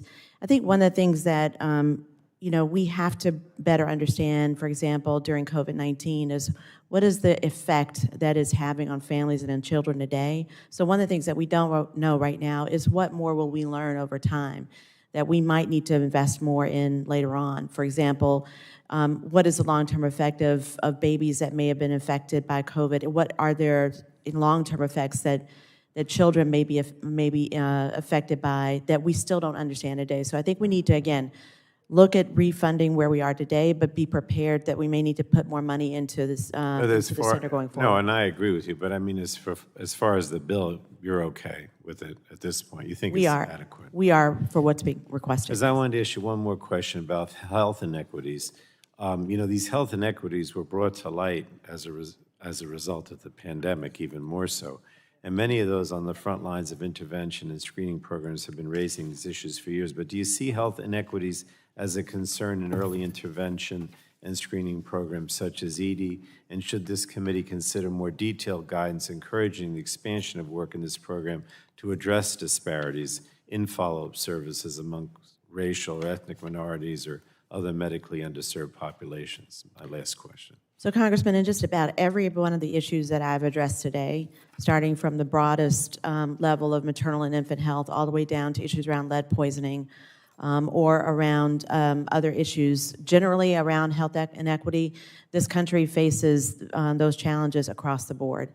It's very clear that we have underinvested and we've not had the kind of policy environment that really supports making sure there's an equal playing field with respect to health equity. We know that Black women, for example, are 3 to 4 times more likely to die as a result of pregnancy and childbirth. Black women are 50% more likely to give birth to a baby preterm. Black women are far more likely to have a baby born stillbirth. So the fact that we have all these statistics really suggests that we are underinvesting, to your point, in eliminating health inequity.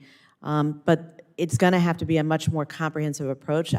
There's one big effort that we're supporting right now around Momnibus, for example, that is intended to address those issues.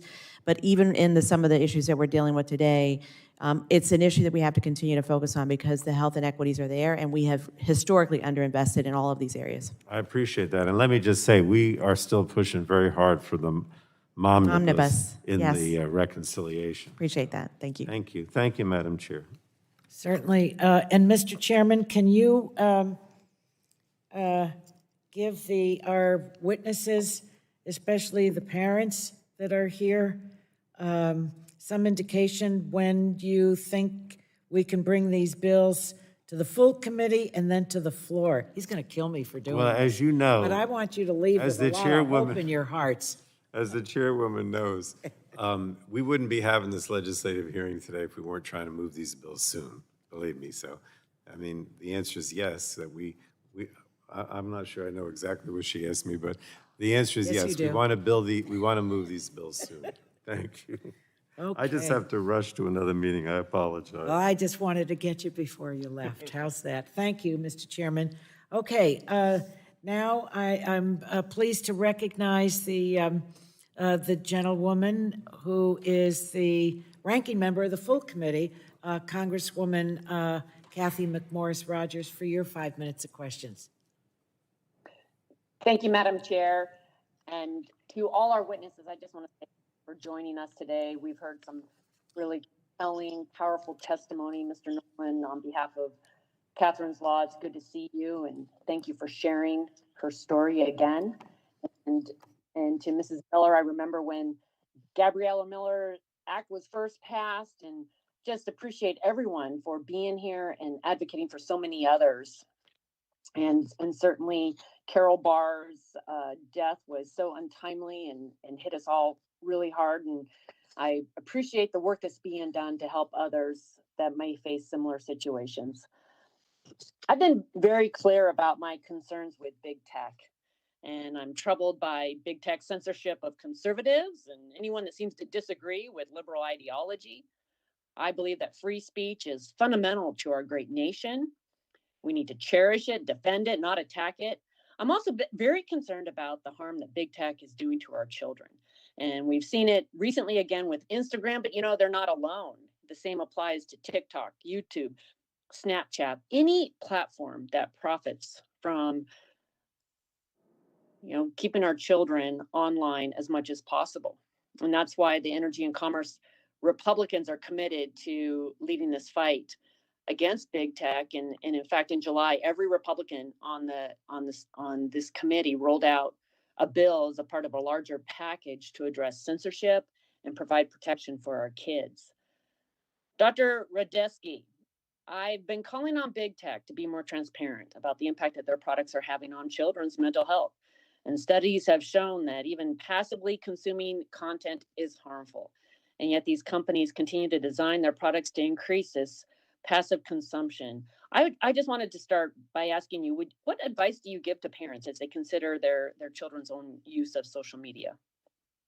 Yeah, thanks for that question. And yeah, I work a lot with the American Academy of Pediatrics on guidelines to help families adapt to this rapidly changing tech environment that's often hard to understand. So the guidance we give is to be as curious and open-minded as possible, gather all the information you can, use resources like Common Sense Media, be as extremely informed, because right now the tech environment it still feels like a Wild West. It feels a little bit like a circus. They're trying to get lots of attention. There's a lot of good stuff out there, but in our research on YouTube, we found that the videos with the highest views, the ones that are getting the most reach through algorithms, are the ones that are actually the most shallow or the most consumerist, or they have some pranking and other sort of role modeling that we don't necessarily want kids to be, spending all their time with. So we encourage parents to watch along and help their children recognize when there's bad information or stereotypes or other sorts of messages that they don't agree with, and to help their kids be savvy, critical consumers, how to find the right sort of channels to subscribe to, how to take breaks from social media so you can reflect and see how it makes you feel. Our emotional and social reactions to these social media platforms that are often constructed to really get a lot of our attention around social relationships, it can happen without us truly thinking about it. It's supposed to be frictionless so that we're not pausing and reflecting on why we have these relationships. So that's another thing, is I encourage parents to take breaks, have experiments, open the conversation with their children to really help them guide through. What would you speak to how you believe COVID-19 pandemic, distance learning, social isolation has also impacted kids' social media use and the increase of mental health issues? Yes, this is such an important issue. And even yesterday, the AAP, together with other organizations, released a state of emergency on child mental health. We've seen a large increase in emergency room visits for mental health issues. In my own clinical practice, children have really suffered. School is very stabilizing for children, and the experience of remote learning resulted in decreased motivation, decreased sense of connection, more mood symptoms, sleep disruption, defiant behavior, or withdrawn behavior. This has been shown in multiple studies, and in our own research at Michigan, we have found that parents of elementary school kids said they started social media accounts for their children younger than they hoped to, just so they could keep in touch. So this is an extremely pressing issue, because children now have much more access to digital platforms that weren't necessarily designed with young minds in mind. And so what we have found is that in some cases, digital connections such as video chatting has helped child mental health, whereas more online gaming, lots of video viewing, less sleep isn't as supportive. And this is why both research and policy on this area right now is equally pressing. Well, thank you for sharing your expertise. Okay, who's next? Mental health, the suicide crisis, and rest. I yield back, Madam Chair. Thank you. And thank you, Cathy. And we're all saying our prayers that your children are healthy and well very soon. We miss having you here in person, but want you to know that we're all thinking about you. The chair now recognizes the gentleman from North Carolina, Mr. Butterfield, for his 5 minutes of questions.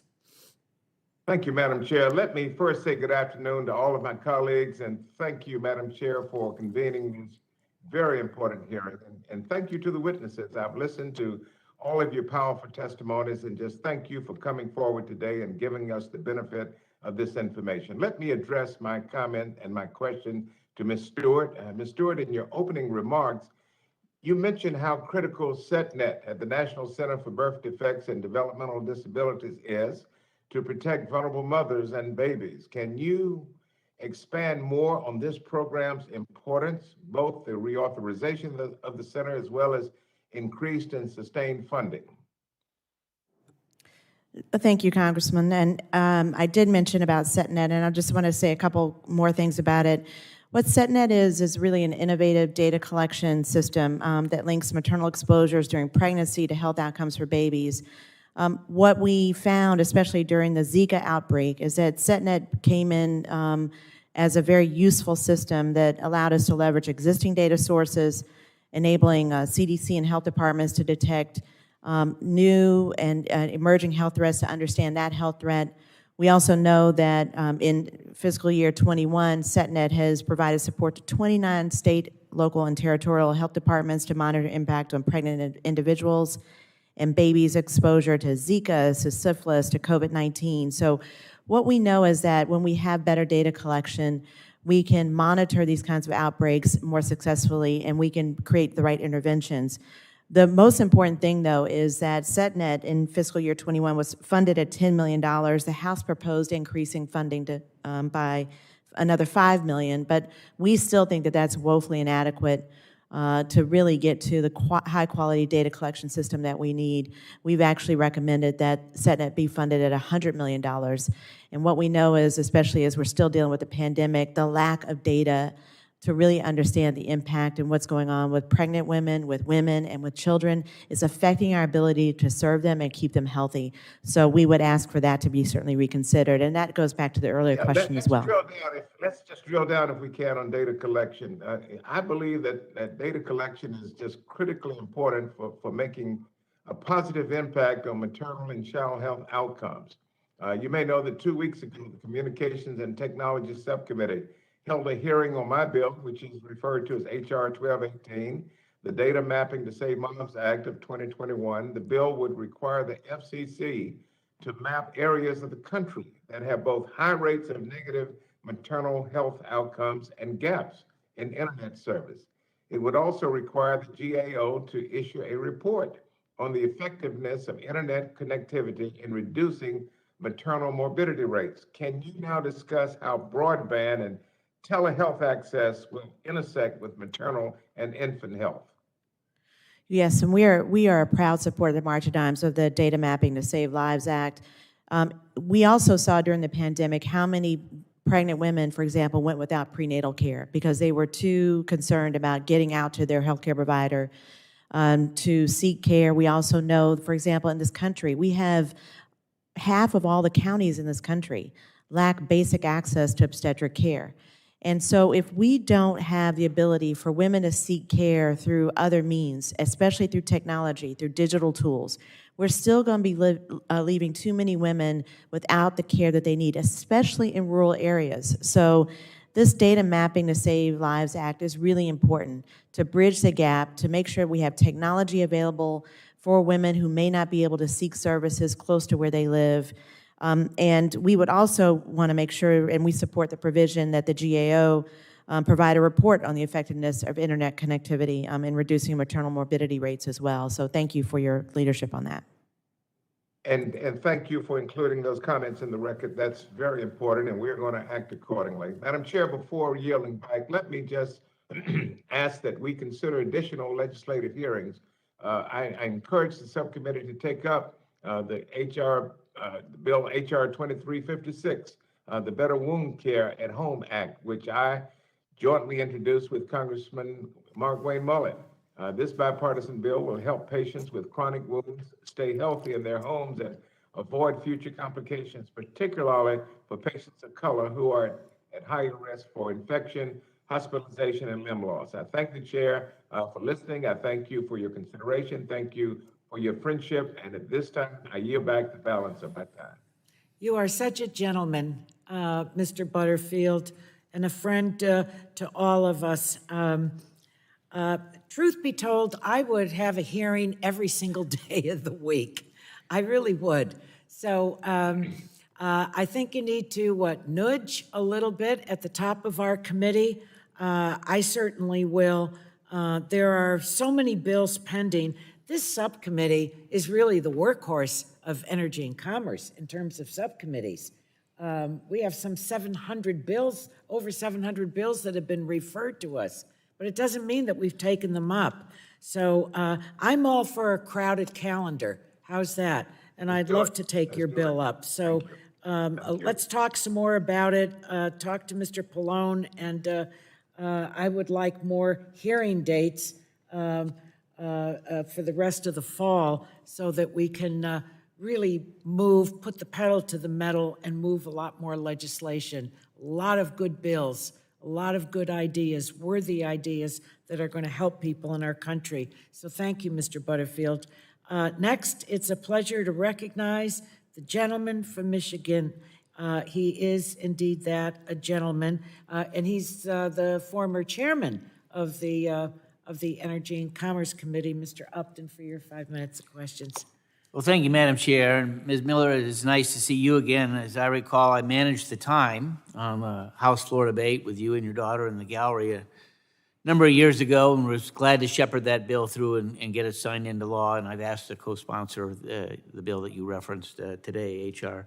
623. And Rick, it's always a pleasure to see you, even though you have a mask on. Mine was on a moment ago. But I'm going to help you keep your promise, and I'm going to co-sponsor your bill as well. Madam Chair, I want to thank you for holding this very important hearing on a good number of bipartisan public health priorities. I want to really thank you also for looking at the Protecting Access to Life-Saving Screening, the PALS Act, which is going to help millions of women between ages of 40 and 49 keep access to breast cancer screening. I also want to highlight Representative Wahlberg and Tonko's Lead Poisoning Act, which I've co-sponsored. We're certainly having a declared state of emergency in my district in Benton Harbor, Michigan, due to the lead in the water, and this bill is going to help ensure that those situations don't happen in the future. And I know that there are several expiring authorizations from 21st Century Cures that we still need to look at that were not part of this hearing, going along with Mr. Butterfield's comments, especially with regards to mental health. So it's my hope that we can add that to the workload list for reauthorization soon. 2 questions in my remaining time. Ms. Stewart, as I mentioned before, we're currently facing a crisis in my home district in Benton Harbor related to lead in the water, and I was able to get $5.6 million in EPA funding last October for the city to replace lead service lines. And the state is providing additional resources that they've referenced just in the last couple weeks. What are some things that the federal government can do in addition to ensuring continued predictable support that H.R. 5552 provides for lead poisoning prevention and screening to ensure that this doesn't happen in communities? How can agencies at the federal, state, and local levels work better in order to prevent future crises? Ms. Stewart.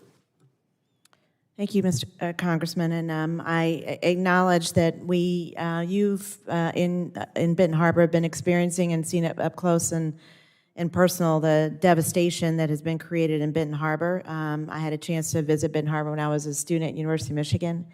Benton Harbor is a predominantly black city, and we know that lead poisoning does impact disproportionately people of color, especially black children and black families.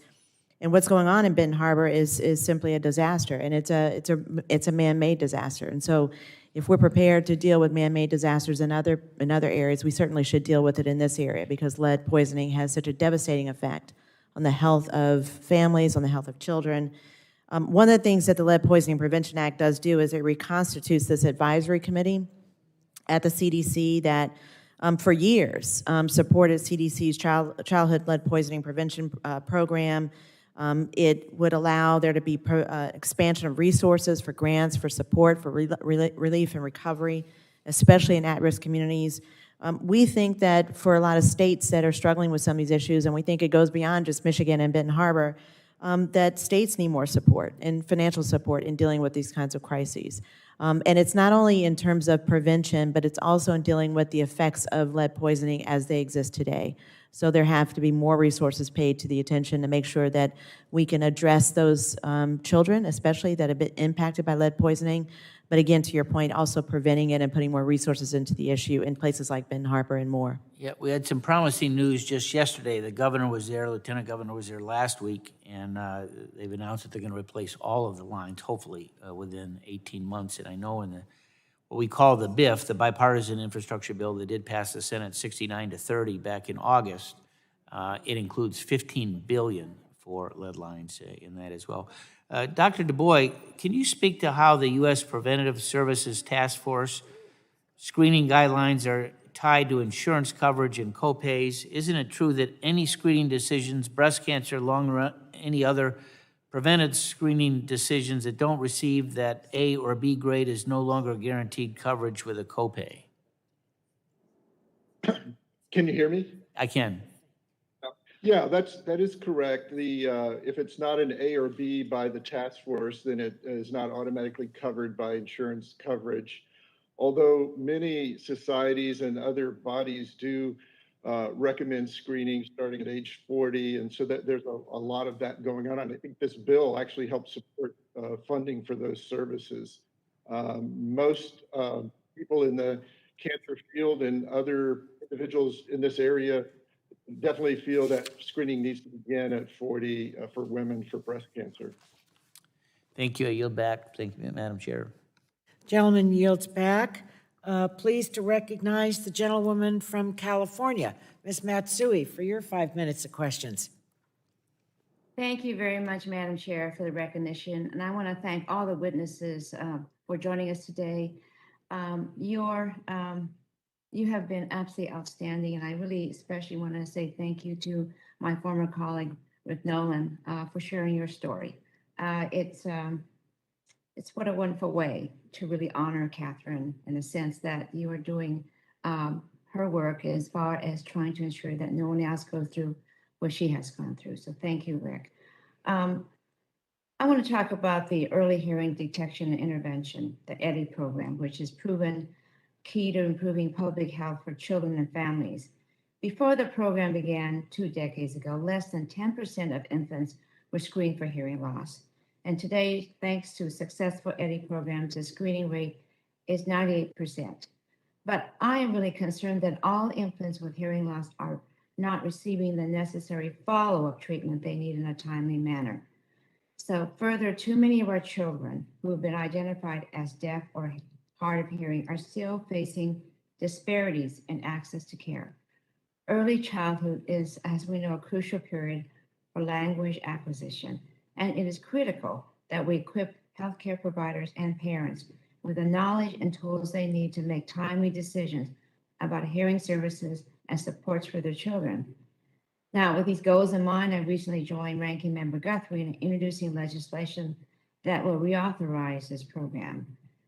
And I'm looking forward to our continued efforts here and have several questions about the status of the program.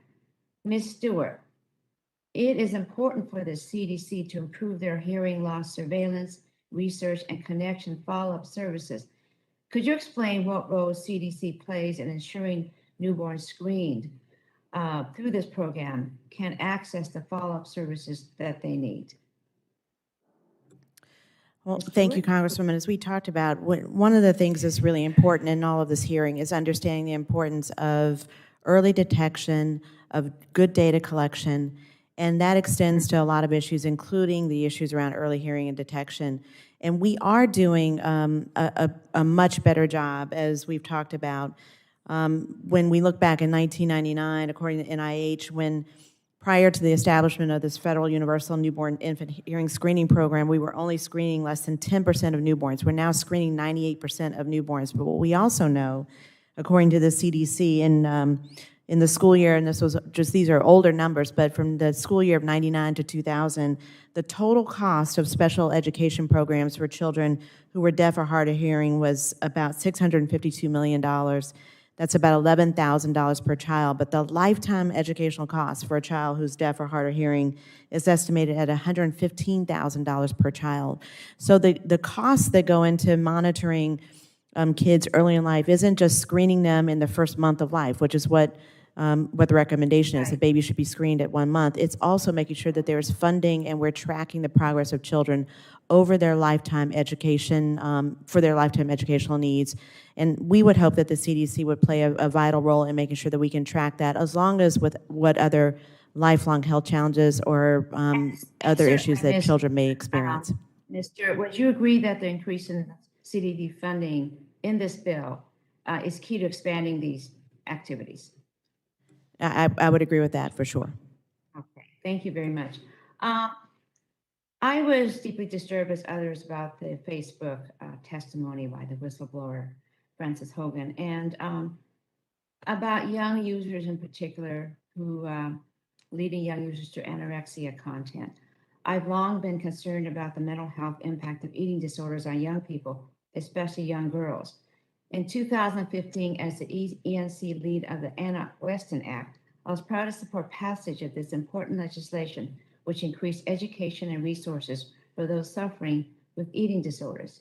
Now, while we've made progress in ensuring access to treatment, we have to do more to protect our kids from being exposed to toxic content on social media. Dr. Rodgers, thank you for your testimony. Would you agree that the connection between mental health, eating disorders, and algorithms that determine children's recommendation feeds is an issue area in urgent need of the funding and research provided by the CAMERA Act? Yeah, thank you for that question. One thing I really appreciate about the CAMERA Act is that it tries to understand individual children's vulnerabilities to what might make them profiled in a certain way and therefore be fed content that's not in their best interest, how they might be profiled to send them advertising that is, also could nudge their behavior in one way or another that's not in their best interest. Right. One thing about eating disorders in particular is that we do need more research that focus on specific diagnosis populations, eating disorders or autism spectrum disorder or learning disabilities, ADHD. All of this would be much more robustly funded through the CAMERA Act. Okay, well, thank you very much, Dr. Rodgers, and I yield back. Gentlewoman yields back.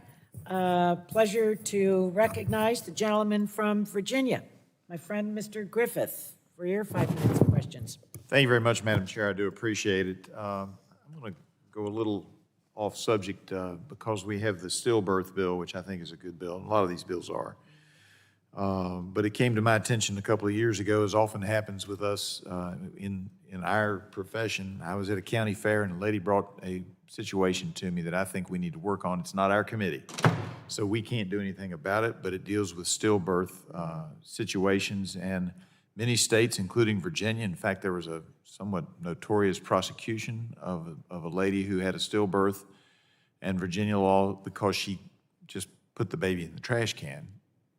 But it was clearly stillbirth, no misconduct on her part other than that. And the state requires that you both fill out the proper forms, but that you also, once a baby gets to a certain age, we require a burial or proper disposal of the remains, which I think is appropriate. But we as a Congress have not done anything to give a tax credit. If the child is born alive and takes one breath, you get a tax deduction.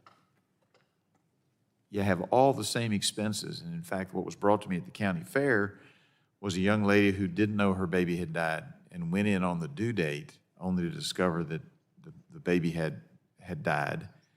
And they had to put her through labor in order to take care of it. So she went through all the expenses, all the trauma of having a baby, knowing that the baby was dead, and yet no help from our federal government. So that's just an aside, and I apologize to our witnesses.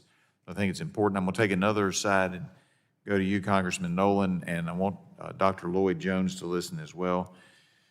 I'm for the bill, so that's not the issue. But I'm wondering, because I had a constituent who his watch told him, "You're an AFib," and he went to have it checked out. They couldn't find it at first. He did a stress test, and sure enough, they found a heart valve problem. He had it fixed. It was no problem as long as he got it fixed, and he's out there doing fine today. I'm wondering if both in regard to lung cancer and you can't get your breath, is there some kind of, do we see any kind of future technology that would make it so you can basically do something at home?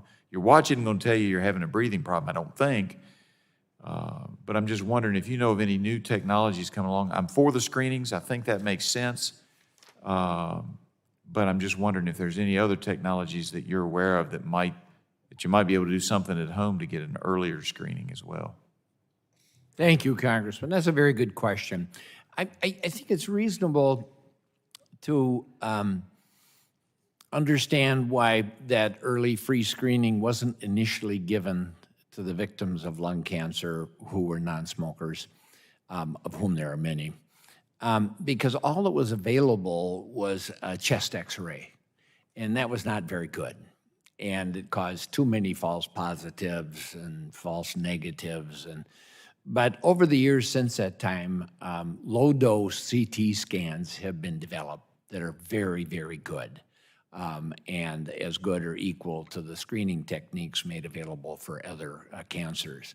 So I think it's the advance of technology that makes this legislation ready. And that makes sense. And I will tell you, because of stuff I had going on as a kid, they spotted a little teeny spot on my lungs and popped me into one of those, and everything's fine, and it's not a problem. It's just old scarring.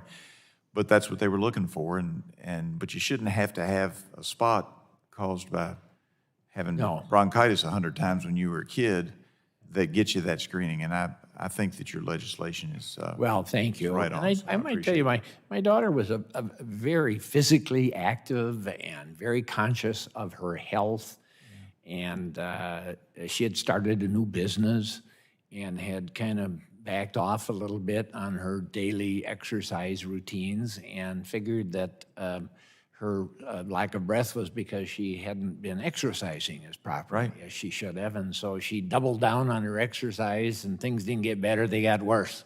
So she went to the doctor and was diagnosed. And by that time, it was too late. It was terminal. But I might add to the committee, and thank you, because this committee's played such an important role in the advances in preventing and extending the lives of cancer victims. And, you know, Catherine, I started to say my aunt Eleanor Nolan was dead in 6 months after. Right. Catherine lived another 6 years. Yeah. And had great time with her family and her husband, and was able to devote much time to advocating for lung cancer victims, donated her body to the Mayo Clinic, and was very grateful for the men and women who have promoted good public policies. And I would be remiss if I didn't thank the committee for the work that's been done over the years. Well, I thank you for that. And Chairwoman and I were talking about it earlier, and that so much of what we do here is not partisan. It's just trying to solve problems, and that's what this committee normally tries to do. My time is up. I may ask a few questions after the fact of Dr. Lloyd Jones. I will note, as the head of the Welsh caucus, Dr. Lloyd Jones, that as a fellow with the name of Morgan Griffith, it's mighty nice to have somebody who's got at least some Welsh ancestry, because you wouldn't have names of Lloyd and Jones if you didn't have some Welsh ancestry. So I look forward to your answers to the written questions I'll submit later. I yield back. Gentleman yields back, and he says that with enormous pride. And we're proud of you, too. So the chair now recognizes the gentleman from Maryland, Mr. Sarbanes, for your 5 minutes of questions. Thanks very much, Madam Chair. I want to thank our panel for their testimony. I want to thank in particular our former colleague, Rick Nolan, for being here and delivering very difficult but powerful testimony. All the bills that we are hearing about today are very critical. I'm going to focus on one that's already gotten a fair amount of attention that I, along with many of our colleagues, are co-sponsors of, which is the CAMERA Act. We certainly know that the internet and the digital revolution have been vital tools, have created vital tools for innovation, creativity, economic growth, both for individuals and communities, obviously. But we also know that it's created a lot of new considerations around safety and health that we have to address. I'm often discussing the use of media, particularly social media, in the context of protecting our democracy and safeguarding our elections and things of that nature. But I'm also super concerned about the effect social media is having on our children's well-being. And we know the topic's getting a lot of attention increasingly now, which is good. But it means we really have to wrestle with what are the solutions? What do we bring to bear to make sure children are protected? Dr. Rodesky, you've already talked at some length about all of this. I wonder if you could speak for a moment to whether there's a way, whether we should have the ambition, I guess, of trying to kind of flip the presumptions here, that when these tools are being developed inside of these large digital ad companies, or frankly, inside any organization that's going to deploy them widely, whether they should, in a sense, have to first demonstrate the precautions they're taking to protect children before the tools are more widely deployed. Because as you know, and I think you've testified, there's a blind spot there. These get developed with adults in mind and how to sort of cultivate the connection with adults. But the collateral damage on young people is huge. And I'm sure you've been tracking with your own work whether you're beginning to see any culture change inside some of these organizations where they front load their focus on what this can do when it gets in the hands of children, knowing that that's going to happen.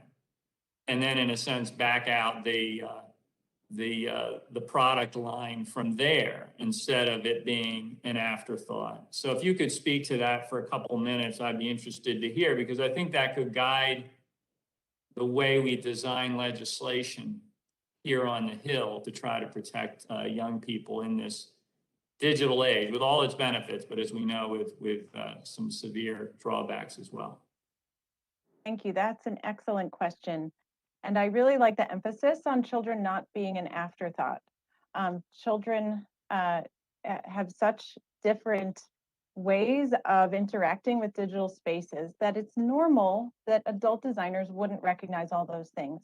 But we have lots of know-how from really good research on TV and video games about how children experience those platforms. What we need is more research to inform our advisement to tech companies about how a child at different developmental stages, from infancy to preschool, elementary school, teenage years, would interact with different types of algorithms that elevate different content, that might take off different social engagement metrics like liking and sharing. And one thing that I've been impressed with from a policy standpoint is the UK and the EU have been on a lot of movement in the past few years about a child-centered design code.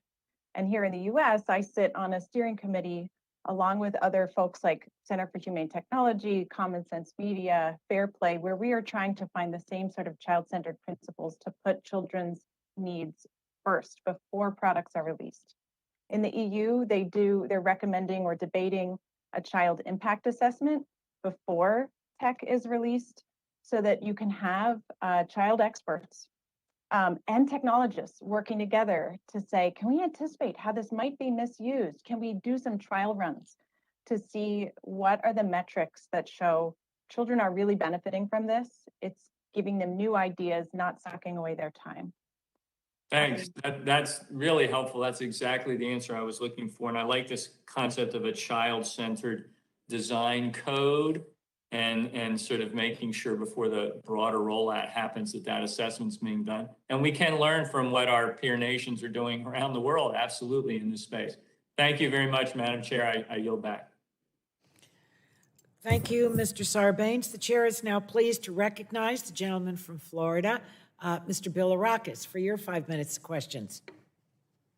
Thank you, Madam Chair. I appreciate it very much. And I feel blessed to, of course, represent the 12th Congressional District in the state of Florida, but also to sit on this committee and make a real difference, because this is the best committee in Congress, without question. Thank you, Madam Chair. Thank you.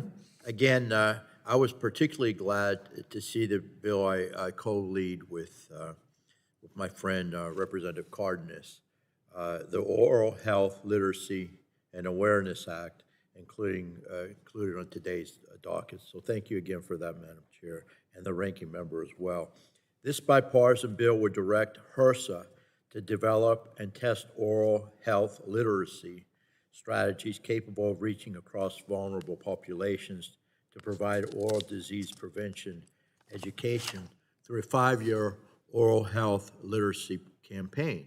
Dr. Cassis, Can you tell us why HRSA is best equipped to push out such a campaign as opposed to an entity like the CDC?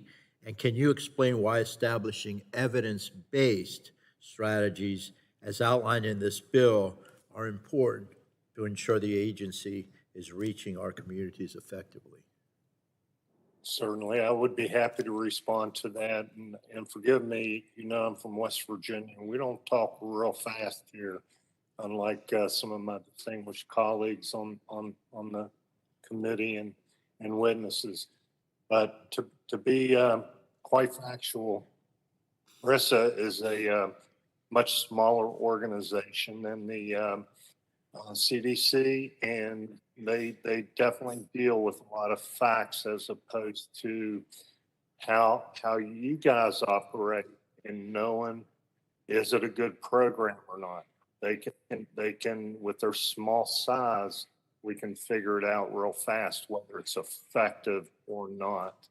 And as far as the funding for that, you know, it's really a small amount, but it is the catalyst that may help. Again, I've been in practice 42 years, and I have to speak so many different languages of understanding with all of my patients.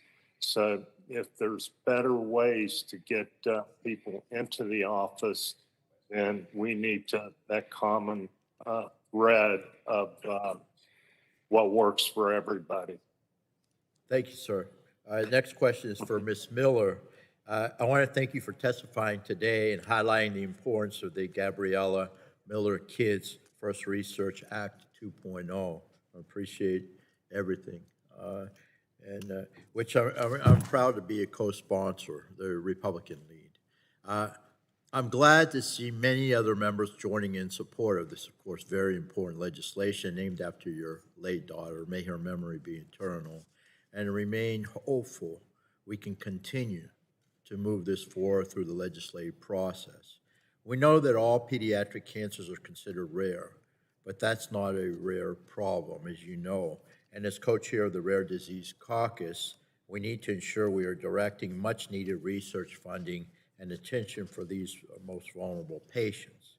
Some have expressed concern that using civil fines to fund the pediatric research initiative could result in varying levels of money each year. Can you elaborate why you believe using this particular mechanism can be helpful in properly funding these critical programs? Because obviously you have a lot of support for the program. If you could answer that, I think that would be very helpful. Well, first, let me thank you for being an original sponsor on this piece of legislation. I appreciate your leadership on this.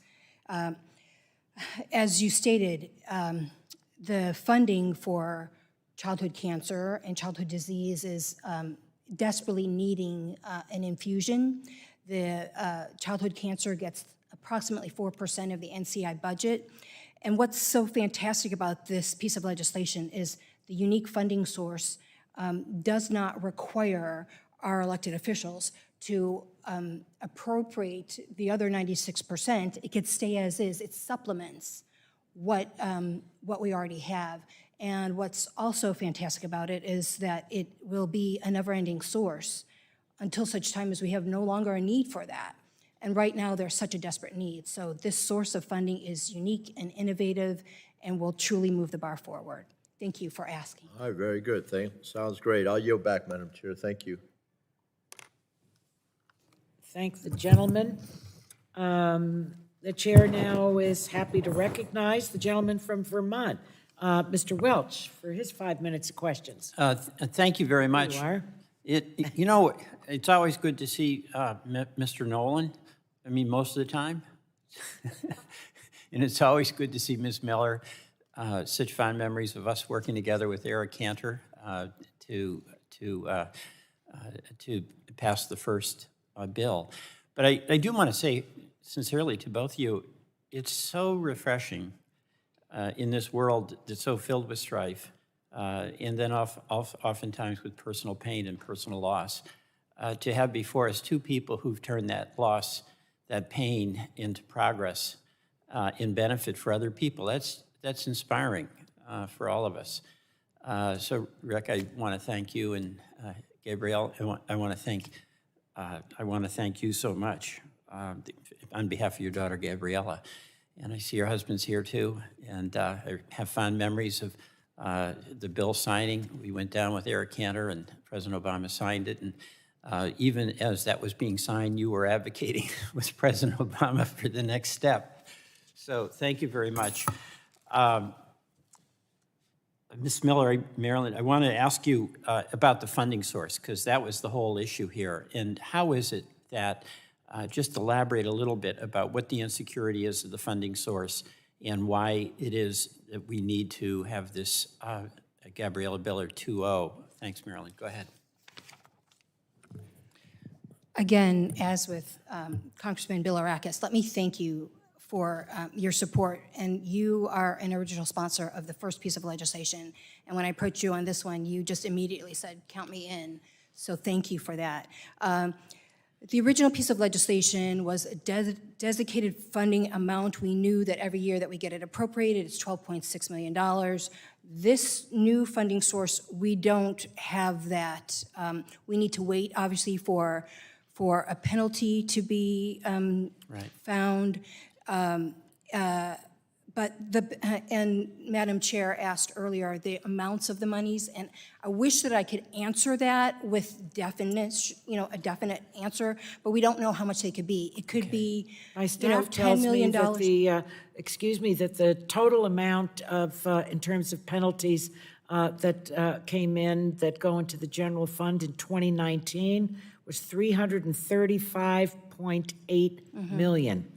So I'm surprised some member hasn't found that money before to use for filling It's the ours. blank. It's But ours. it's a good sum of money. The bottom line here is there's got to be some stability in the funding if we're going to do the research. So one thing that we truly like about this piece of legislation is that, we don't know that we'll get a penalty every year. So there could be a year that there is no funding. And what we've done differently in this year is once our bill was introduced in the 116th Congress, I reached out to Dr. Collins, the director of NIH, and I asked him to help me with language so that we could ensure that it's not a use it or lose it situation as it was with the original. Right. And his staff helped, and we got that language put into our current legislation where it will allow for it to roll over.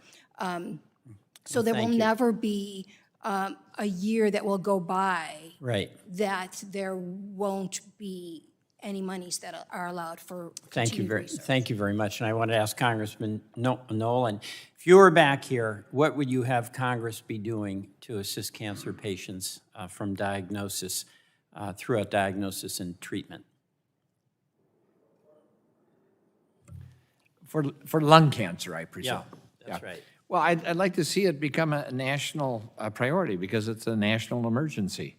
Every day, 361,000 people die. It's like an Airbus going down every day and every passenger being killed.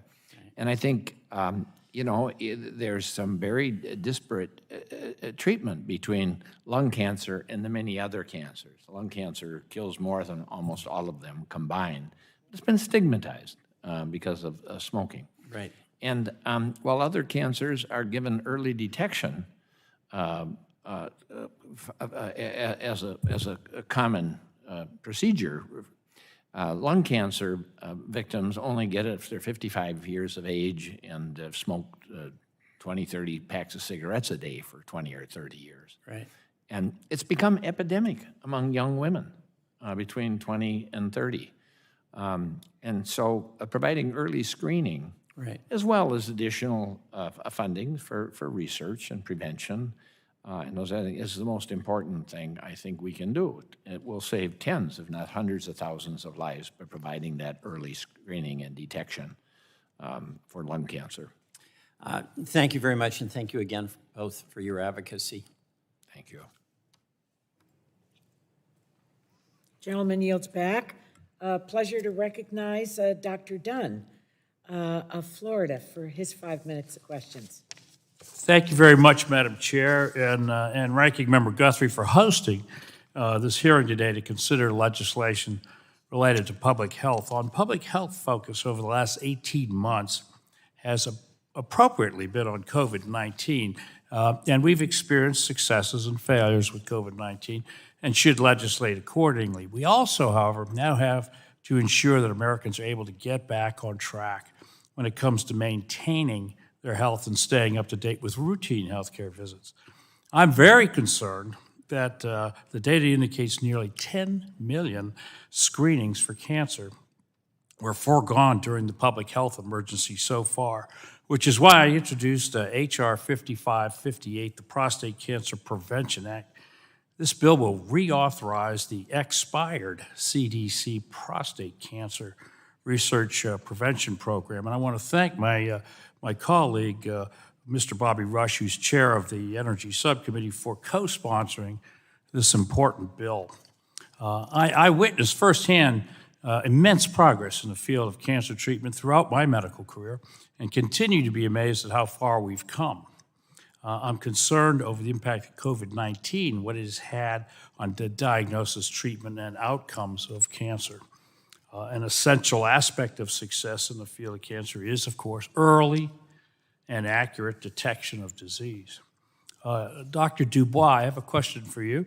You spoke during your testimony about the importance of cancer screening. I appreciate your comments regarding evaluating the whole picture of an individual's risk when considering cancer screening, and I believe that a strong doctor-patient relationship leads to this type of thoughtful risk assessment. Doctors should be looking at far more than just age and race when making determinations about risk. And physicians should be examining the full spectrum of risk, including life circumstances and whatnot, when making screening recommendations. We should be empowered to make the most appropriate care recommendations for each of our patients. So, Dr. Dubois, could you elaborate on your concerns regarding the Preventive Services Task Force reform and how to ensure that the task force is not impeding appropriate patient care decisions? Well, thank you for the question. I think the task force has sometimes a difficult task because they really are focused on looking at the whole population. We need you to speak up. We need you to speak, get closer to your microphone, maybe raise your voice a little bit. We don't want to miss what you're saying. Thank you. Sure. Okay, so can you hear me now? Yeah, it's better. Okay, sorry about that. The task force looks at the whole population and they calculate the risk and benefits of that screening and who would benefit most and who would be harmed by it. It's really made up of individuals who are mostly public health experts or epidemiology experts and people like that. And it's a sort of a formula that's examined.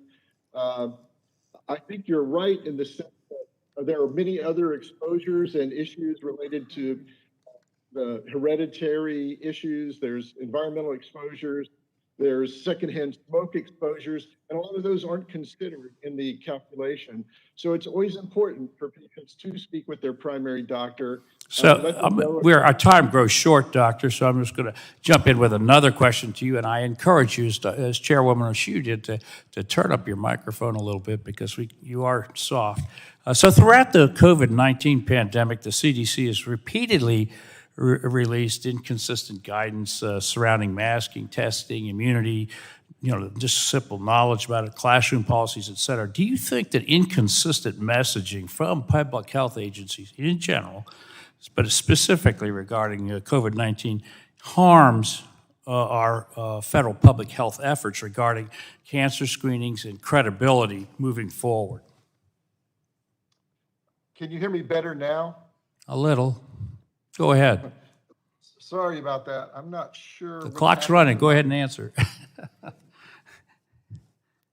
Well, the CDC, it's a tough situation. There's been a rapid development of agents for treating COVID patients and diagnosing them, and we've learned a lot in a very short time. So it's been a very difficult issue for the whole medical field to deal with. In terms of, for cancer patients, which is my main focus, We're trying to get everybody vaccinated. We're trying to make sure that they're as protected as possible because of their immune compromise from their treatment and from their disease. Thank you. So I would just summarize it. I think that credibility in cancer treatment also suffers from credibility on general public health announcements, and I suspect that you would agree with that. With that, Madam Chair, thank you, and I yield back. Thank you, Dr. Dunn. The chair is pleased to recognize the gentleman from California, special friend to me, Mr. Cardenas, for your 5 minutes of questions. Thank you very much, Madam Chairwoman, and also Ranking Member Guthrie for having this very, very important hearing. And I want to thank all of my colleagues for the diligent effort that we have had in this discussion today and the work that we've done leading to this day and the work that we have yet to do to complete, to do the work that is demanded of us. I say that respectfully, demanded of us, and I want to give a special thank you to somebody that I love very dearly, my former colleague, Congressman Rick Nolan. It's just so wonderful to see you. You are one of the kindest individuals to ever serve in this House, and I miss you very much. And we are going to do everything that we can to keep your promise to your daughter and to all the people who deserve the best of us, the best of us. And we must keep in mind that what we do on this legislation, these pieces of legislation, not only will honor those who have passed, but it will more importantly honor those that will live, because we have given them the opportunity to have the respect and the dignity that they deserve, so that if in fact cancer comes their way, that they will survive, because we are and shall be the greatest nation in the world, not by our military might, but by the care that we give to every human being that deserves the best of us, the best of us. I would like to start by thanking my colleague, Rep. Bilirakis, Republican, by the way, and I'm a Democrat, and together we introduced the bill, which is H.R. 455. And that bill actually is included, and I want to thank the chairwoman, the ranking member for doing so, and it is the Oral Health Literacy Act. Yes, oral health, something that's very important, something that has already been explained today that most Americans don't have access to or don't afford themselves the opportunity to get that dental checkup, to be preventative about saving, yes, in some cases actually saving their life by making sure that they get preventative care.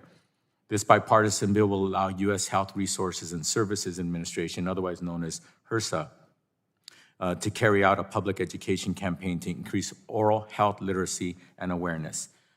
Chairwoman Nessio, I'd like to request that we enter into the record at the end of this committee hearing a letter of support for this bill, H.R. 455, by the oral health professionals and stakeholders. So ordered. Thank you, Madam Chair. I'm grateful again for the inclusion of this bill in this important hearing, and I hope to see it advance for the sake of all of us in this great country. Dr. Cassis, thank you again for being here, and I would like to ask you a question. Is there, when it comes to people in America not having true access to oral health care, is it only people who, for example, are homeless, or is this include people who are working perhaps 1, 2, 3 jobs? Are people who are hardworking Americans, are they not having access to oral health? Thank you for the question, Representative Carnes. It is across the board. It has nothing to do with, where you might live. It is definitely across the board. We have to do a better job of communicating the necessary appointments to safeguard their life. As you said, there are people that die from dental disease and complications every day. So Dr. Cassis, again, could you please help emphasize we're talking about many of these individuals are hardworking full-time workers, people who are working full-time, and they and their family members don't have true access to oral health care. Is that the case in America today? It is. You're exactly right. They have to ration their dental care out just like they have to ration food at times. And it's not a pretty scene, but it is across the board.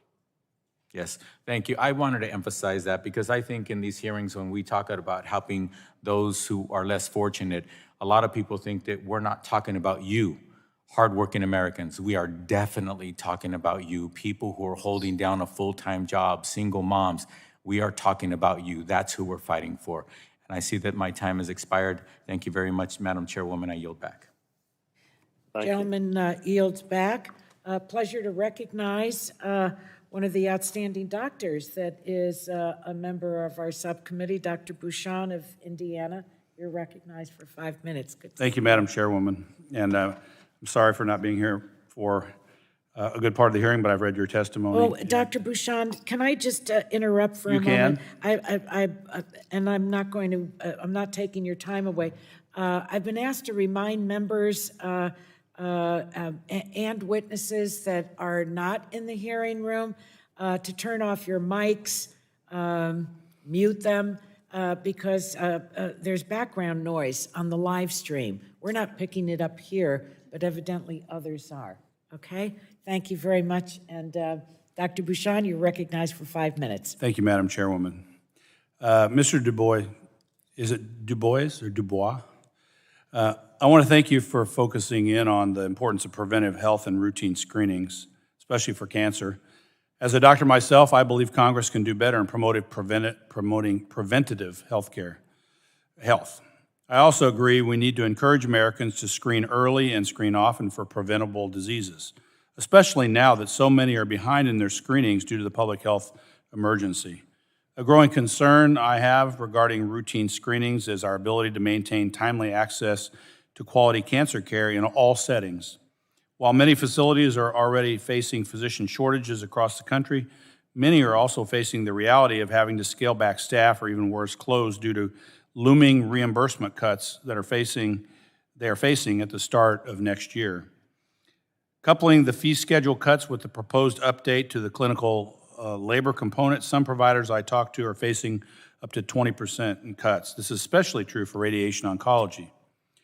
Mr. Dubois, what are the real-world implications of proposed policies like these, and do you think such drastic reimbursement cuts would disrupt access to quality cancer care?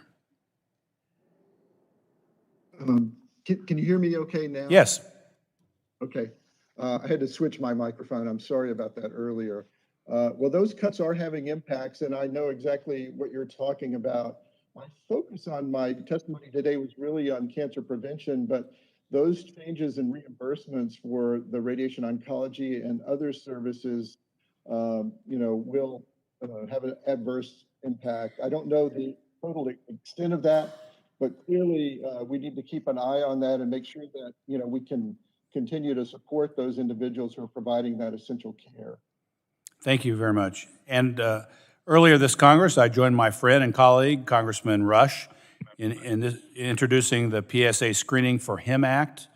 This bill waives deductibles, co-payments, and co-insurance for prostate cancer screenings for African-American men and men who have a family history of prostate cancer, as both of these patient populations have a much higher risk of prostate cancer. By encouraging early and routine screening, doctors will be able to catch the disease in its early and treatable stage, saving countless lives. Congress, I think, has a bad habit of looking at healthcare policies in a 10-year budget window, ignoring potential savings that accrue past the 10-year mark. So frequently that blocks healthcare policy because it costs money in the short run, but in the long run, I would argue, saves not only lives, but money. Although many preventive care policies seem to cost some on the front end, I think it's prudent for us, for the reasons I've explained, to look at these policies as they affect the entire lifespan of individuals. Mr. Dubois, how do screenings for early detection and preventive health measures lead not only to lives saved, but also lower costs to the overall healthcare system? And how can we do better as a country in promoting and encouraging preventive health? Well, thank you for that great question. I've devoted my entire sort of career to cancer prevention and early detection. And the data is coming out now. Some very good studies have been done in colon and breast and other cancers. Clearly, when we can detect it early in the precancer stage or early while it still hasn't metastasized, the outcome is just tremendous. There's a much more longer term of life. There's if it can be removed early by surgery, there's a cure, a chance for a cure. So early detection definitely pays off. The health economic studies have been done, and the overall long-term impact is tremendous. So I agree with your statement. I think we need to focus more on disease prevention.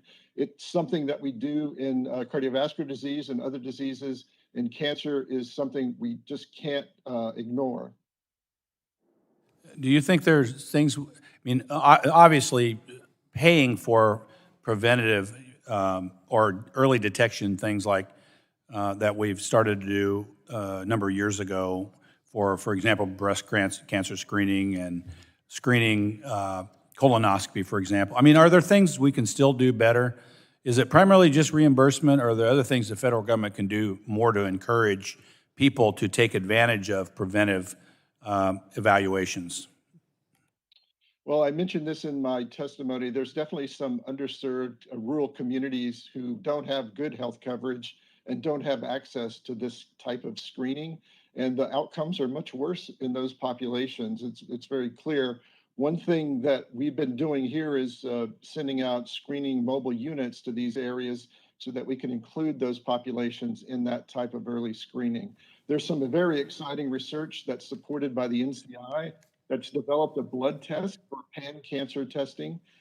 Cancer cells are released into the bloodstream, and this test can detect when they're present and what tissue they came from. It's too early to deploy this clinically, but once those tests are validated and sensitive and specific enough, it could really change the way we do our early screening for all cancer patients. Thank you, Madam Chairwoman. I yield back. Gentleman yields back. The chair is pleased to recognize the gentlewoman from New Hampshire, Ms. Custer, to be followed by the gentleman from Missouri, Mr. Long. Annie, you're on. Thank you so much, Madam Chair. This is a very important discussion, and I want to thank the witnesses, especially my very, very dear friend and colleague Rick Nolan, for joining us here today. While this committee has been keenly focused on the COVID-19 pandemic, we must continue to support and invest in programs that protect our children and families. We've all heard the startling statistics of delays in routine health care during COVID, and there are simply too many Americans, including, I might add, my own brother, who recently postponed screenings and surgeries, only to later discover they may have much more serious healthcare conditions. We've also discussed in the Oversight and Investigation Subcommittee the enormous impact the pandemic is having on our children, and I recently raised the issue of adolescent mental health during a visit to Mountain Valley Treatment Center in my district in Plainfield, New Hampshire. It was incredible to hear directly from these teens about the mental health challenges that they're facing, and I'm pleased that today's hearing includes the CAMERA Act, which would have the National Institutes of Health research the effects of technology and media on infants, children, and adolescent health and development. We need to better understand the effects of digital media on our children's well-being, and I'm a proud co-sponsor of this legislation, as well as the Carroll Act, which would expand research on valvular heart disease and treatment. Many Americans, particularly women, suffer from valvular heart disease, and they do not know that they are at serious risk. So we need better public health outreach and data to address the gaps in understanding, especially for women, people of color, and those living in rural areas like my district. Dr. Jones, could you elaborate on how valvular heart disease and its related complications despite requiring minimal intervention, can become fatal. Certainly. Thank you so much, Congresswoman. So we're talking today really about chronic valvular heart diseases, and they come in two subtypes. There's either narrowing or scarring of a valve, we call stenosis, or there's leakiness of a valve, we call regurgitation. But really, at the end of the day, both of these lead to kind of a final common pathway where the heart tends to enlarge, the pump weakens, and that leads to the development of heart failure symptoms, congestion, development of shortness of breath, retention of fluid. And when severe enough, that leads to rhythm disturbances that can cause sudden cardiac death. So because of these processes, it's incredibly important, just as with cancer, that we catch these processes early. And that really requires routine screening, again, with the stethoscope, but also if there's any suspicion of a valvular heart problem, that we do echocardiography or ultrasound to be able to detect both the presence and the severity of valvular heart disease. And what role do health disparities due to gender, race, or socioeconomic status play in increasing the risk for fatal heart valvular disease? Well, there are really no major genetic or sociocultural differences that sort of lead to disparities. So I'll come back to the issues really of access to healthcare.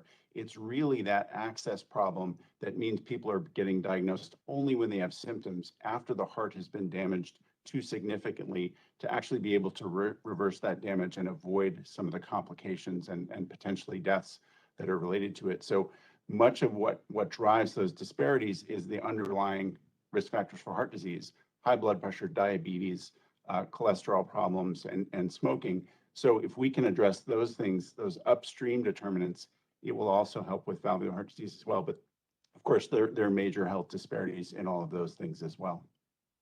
And is there a factor related to gender? I know that women seem to be particularly at risk. Yes, there are some issues with gender related to valvular heart disease and also in some of the consequences like sudden cardiac death where women may be more susceptible. So, I think that encouraging women to get this as part of their routine screening, make sure that someone is paying attention to their heart and their heart valve is incredibly important. We know that only recently, fewer women now are dying of heart disease than men, but still far too many, and over 400,000 women per year dying of heart disease. Much of that, 80 to 90%, would be preventable with good routine screening and care. So I'll just close by saying that's why it's so important for us to provide access to affordable health care to every American, including those in states like Florida and Texas, large states with large populations that did not increase their roles under the Medicaid expansion. And that's why we want to include that in the Build Back Better. So I thank you and I yield back.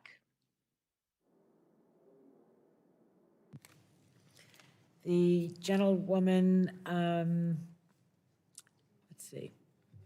Oh, the chair is pleased to recognize the very patient, wonderful member from Missouri, Mr. Long, for your 5 minutes of questions. Thank you, Madam Chair. And Rick, I'd like to start with you. Are you familiar with Philip Francis Thomas? With who? Philip Francis Thomas. No, I'm not. Philip Francis Thomas was a congressman in Washington, D.C., and he had a small gap in his service of 34 years from 1841 to 1875. 34 years. So he's number one. Who would you think number two is that had a 32-year gap in their service in Congress? Yes, mine was 32 years. Huh? My gap was Can you take your mask years. off so I can see what you're saying? I guess I'm number two, huh? Yeah, but I just wanted to point that out to the folks that are seeing this, that you were in Congress and then had a little minor 32-year gap and came back to Congress same year that I came in, and it's very good to see you again. Oh, thank you. I enjoyed serving with you. It was a great. And this is a very important hearing that we're having here today, in particular near and dear to my heart. Our youngest daughter was diagnosed with Hodgkin's lymphoma 6.5, 7 years ago. We thought we were going to lose her, knew nothing about the disease, and I couldn't talk to anybody. I couldn't pick up the phone. I couldn't talk to friend or foe for a couple of weeks when she was first diagnosed. And I'm proud to report that she's 6 years past her last chemo treatment, actually got married last October. And and then our older daughter is a pediatrician. So she deals with a lot of these situations, especially on the children and things. And I'm also a member of the Black Maternal Mortality Caucus. We had one of the most heart-wrenching testimonies ever delivered in this hearing room a couple of years ago by a fellow that lost his wife during a pre-planned C-section. And she was having issues, and they actually came in and told her that she was not a priority, and he was begging for her life for a 16, 18-hour period, and she deceased with her second child, like I said, in a planned C-section. So I know what the mortality rates like with black women, and it's not acceptable, and I hope to be able to do something. I've been on that caucus for a couple of years now. Dr. Lloyd Jones, there's really an untold story about how COVID took a toll on people, and it's not always reflected in the numbers. COVID and shutdowns disrupted normal health care for months, and many people were simply not able to receive normal treatments. If it was a non-critical treatment or if it was a routine procedure, the hospitals were not allowed to do it. And sadly, that adversely affected Andy Barr's family, his wife Carol, who we've been talking about here today. I was on the House floor one day, and Andy came up to me and he had his cell phone out, and he said, "Read this, Billy, read this." And he had just received the notes from his wife's doctor. He came home 37 years old, I believe she was 37, 39, and was deceased after he came home from a meeting, and two beautiful young daughters that Andy's raising now. But he said, "Read this," and I read his cell phone, and it was the notes his doctor had written, and they said that echo after virus subsides. Well, the virus didn't subside, and Carol subsided before, so they couldn't do an echocardiogram because it was not considered a critical procedure that would have probably most likely have saved her life. And so I'm a proud co-sponsor of the Carol Act introduced by Andy Barr, my buddy from Kentucky. And Dr. Lloyd Jones, we still don't know a lot about heart valve disease causes and the factors that increase risk for sudden cardiac death.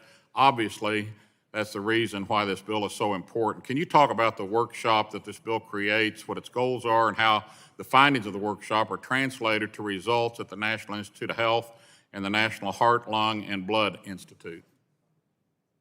Thank you, Congressman, and thank you for sharing that story. I think it's tragic and really important that we get our patients back under care as quickly as possible.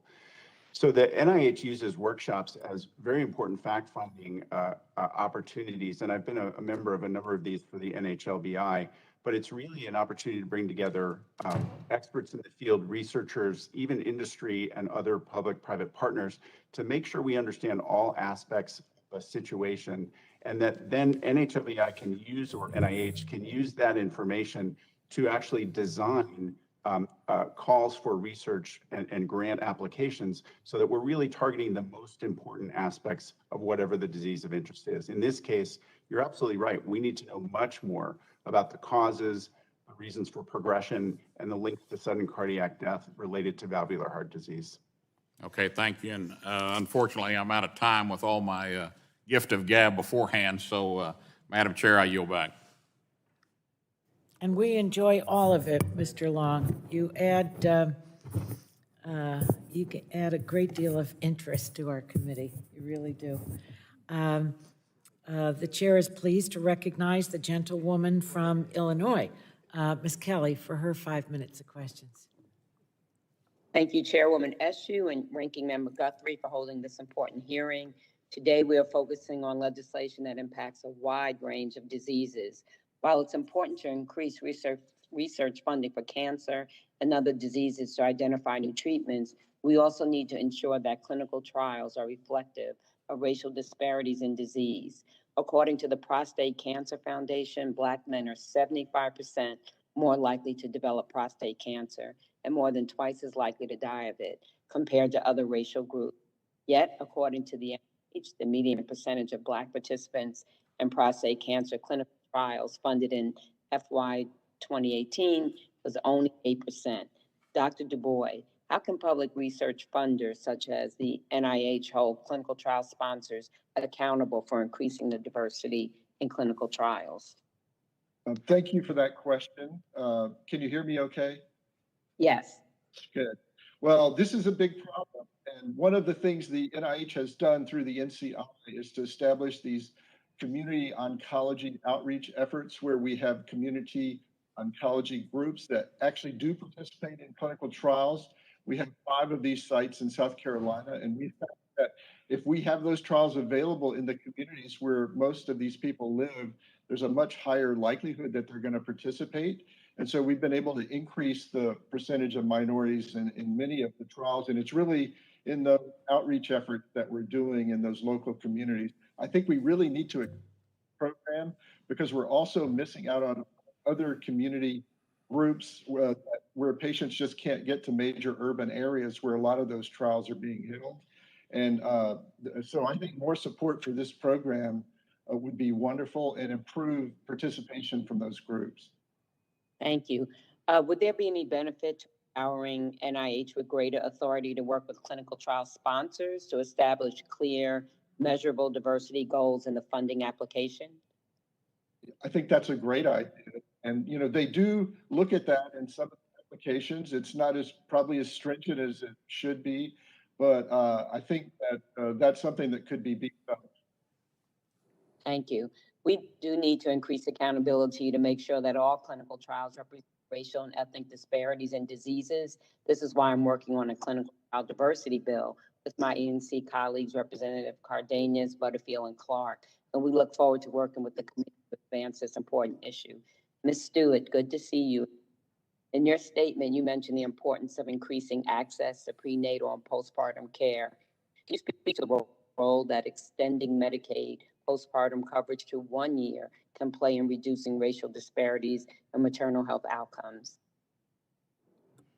Good to see you, Congresswoman. Yes, we've been a big advocate of extending Medicaid postpartum at least 12 months. We've made some progress towards that where it's now an option for some states to do that, but we feel it shouldn't be an option, it should be mandatory. And the reason for that is because when you look at maternal deaths between pregnancy at the time of childbirth and then after childbirth, about 1/3 of all maternal deaths happen in that stage 1 week beyond when the baby is born out to 1 year. And that's when women need care just as much as they do when they're pregnant, just as much as they do when they're delivering their baby. We know that a lot of women are suffering with mental health challenges. They may have extenuating health challenges that may have developed during pregnancy or the time of childbirth, and they need to be seen by a care provider. And because Medicaid covers 40% of all the births in the country, and because so many women of color are a part of that coverage, we know that it can go a long way to helping to eliminate and reduce the disparities that we see between Black maternal health, brown maternal health, and other groups as well. Well, I'd like to thank you and commend the March of Dimes for your work to address maternal mortality. And you know that I'm out here fighting to do exactly what you said is needed. So thank you so much, and I yield back. Gentlewoman yields back. Pleasure to recognize the gentleman from Oklahoma, Mr. Mullen, and then coming up, followed by Blunt Rochester from Delaware, followed by Mr. Carter from Georgia. I think that's the lineup. I know that we have votes scheduled, I think at about 1:45. So let's see if we can make it before the votes are called. Okay, so Mr. Mullen. Thank you, Mr. Chairwoman. I appreciate it, and thank you for holding this hearing. Ms. Stewart, with the United States ranked 25th in the number of stillbirths per capita, why do you think these rates remain unchanged despite medical innovations? And what interventions do you think other countries have done that we aren't, that's lowered their stillbirth rates? Thank you, Congressman. I think it's a very good question. I mean, yes, we've seen stillborn rates where today 24,000 babies die as a result of stillbirth.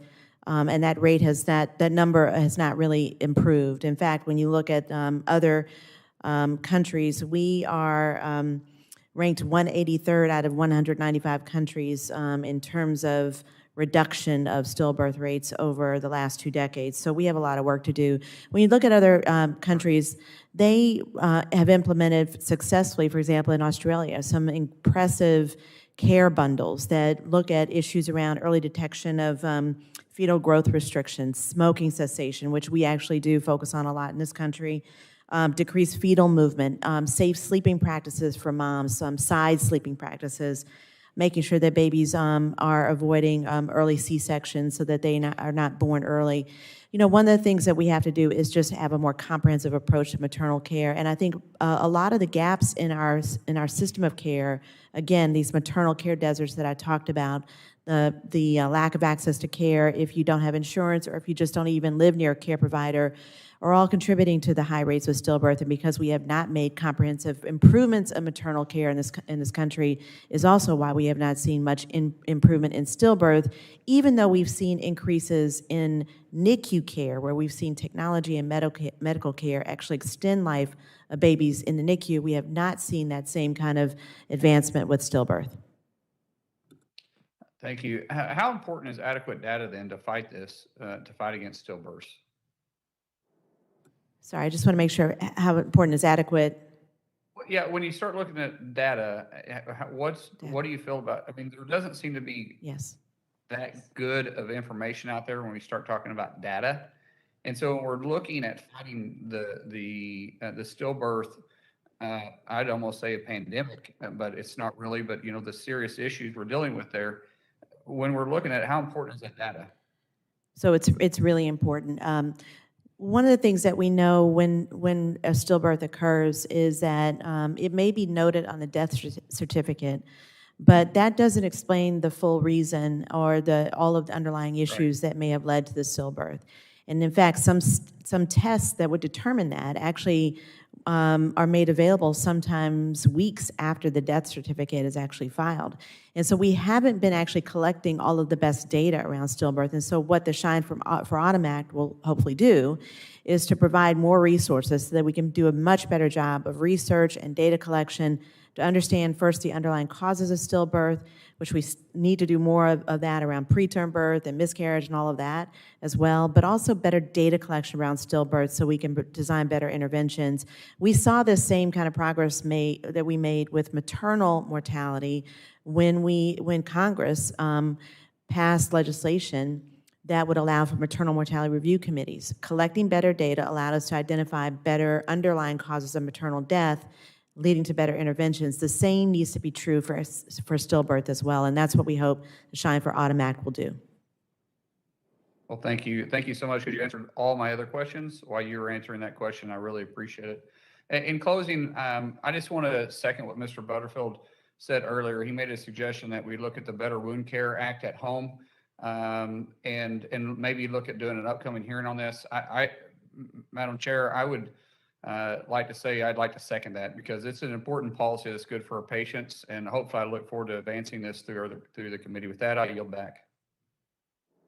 Thank you, Mr. Mullen. So noted. Thank you. The chair now recognizes the gentleman from California, Dr. Ruiz, for his 5 minutes questions. Thank you. Thank you very much. This is a very important hearing. The COVID-19 pandemic has illuminated health equity issues that we have long known to be the norm in the United States. One disease that continues to disproportionately impact minorities is cancer, with unacceptably high death rates and unequal late-stage diagnoses. New multi-cancer early detection tests in development have the potential to detect many cancers simultaneously, including cancers without screening tests today and those that disproportionately impact underserved populations. While access barriers to healthcare services, including prevention, have improved over time, there is still much work to do. Technologies like multi-cancer early detection tests could reduce late-stage diagnosis by catching cancers earlier and saving lives. That's why I've joined my colleague Congresswoman Soul to introduce H.R. 1946, the Medicare Multi-Cancer Early Detection Screening Coverage Act, which would provide a possible future pathway for Medicare coverage of these life-saving technologies. While this bill is not under consideration today, I urge the committee to consider advancing this bill supported by a consensus of cancer care stakeholders and over 90 bipartisan members. So now on to the legislation at hand. Oral health is physical health, but too often people neglect their oral health, whether that is because they don't have access to a provider, or because they can't afford to see a dentist, or because they don't realize how critical oral health is. That is why I really want to highlight the bill introduced by my colleagues, Mr. Cardenas and Bilirakis, the Oral Health Literacy and Awareness Act of 2021, which will increase public education for oral health literacy and awareness. We know that there are oral health disparities by race and by income. According to the CDC, for children aged 12 to 19, nearly 70% of Mexican-American children have had cavities in their permanent teeth, compared with 54% of non-Hispanic white children. So for that same age group, 23% of children from lower income families have untreated cavities in their permanent teeth, twice that of children from higher income households. So Dr. Cassis, can you speak to some of the disparities that exist in oral health and how this bill might help address those disparities? The bill helps in educating. We are so far behind in how we communicate with minorities and really everybody. I'd like to point out that pre-pandemic, the dentistry was in a good place. You know, we have the best infection control ever since the 80s. And after our mandatory shutdown, we came back busier than ever, and it hasn't let up. And what I'd like to tell the whole committee is that we see more minorities or underprivileged patients now than we ever have.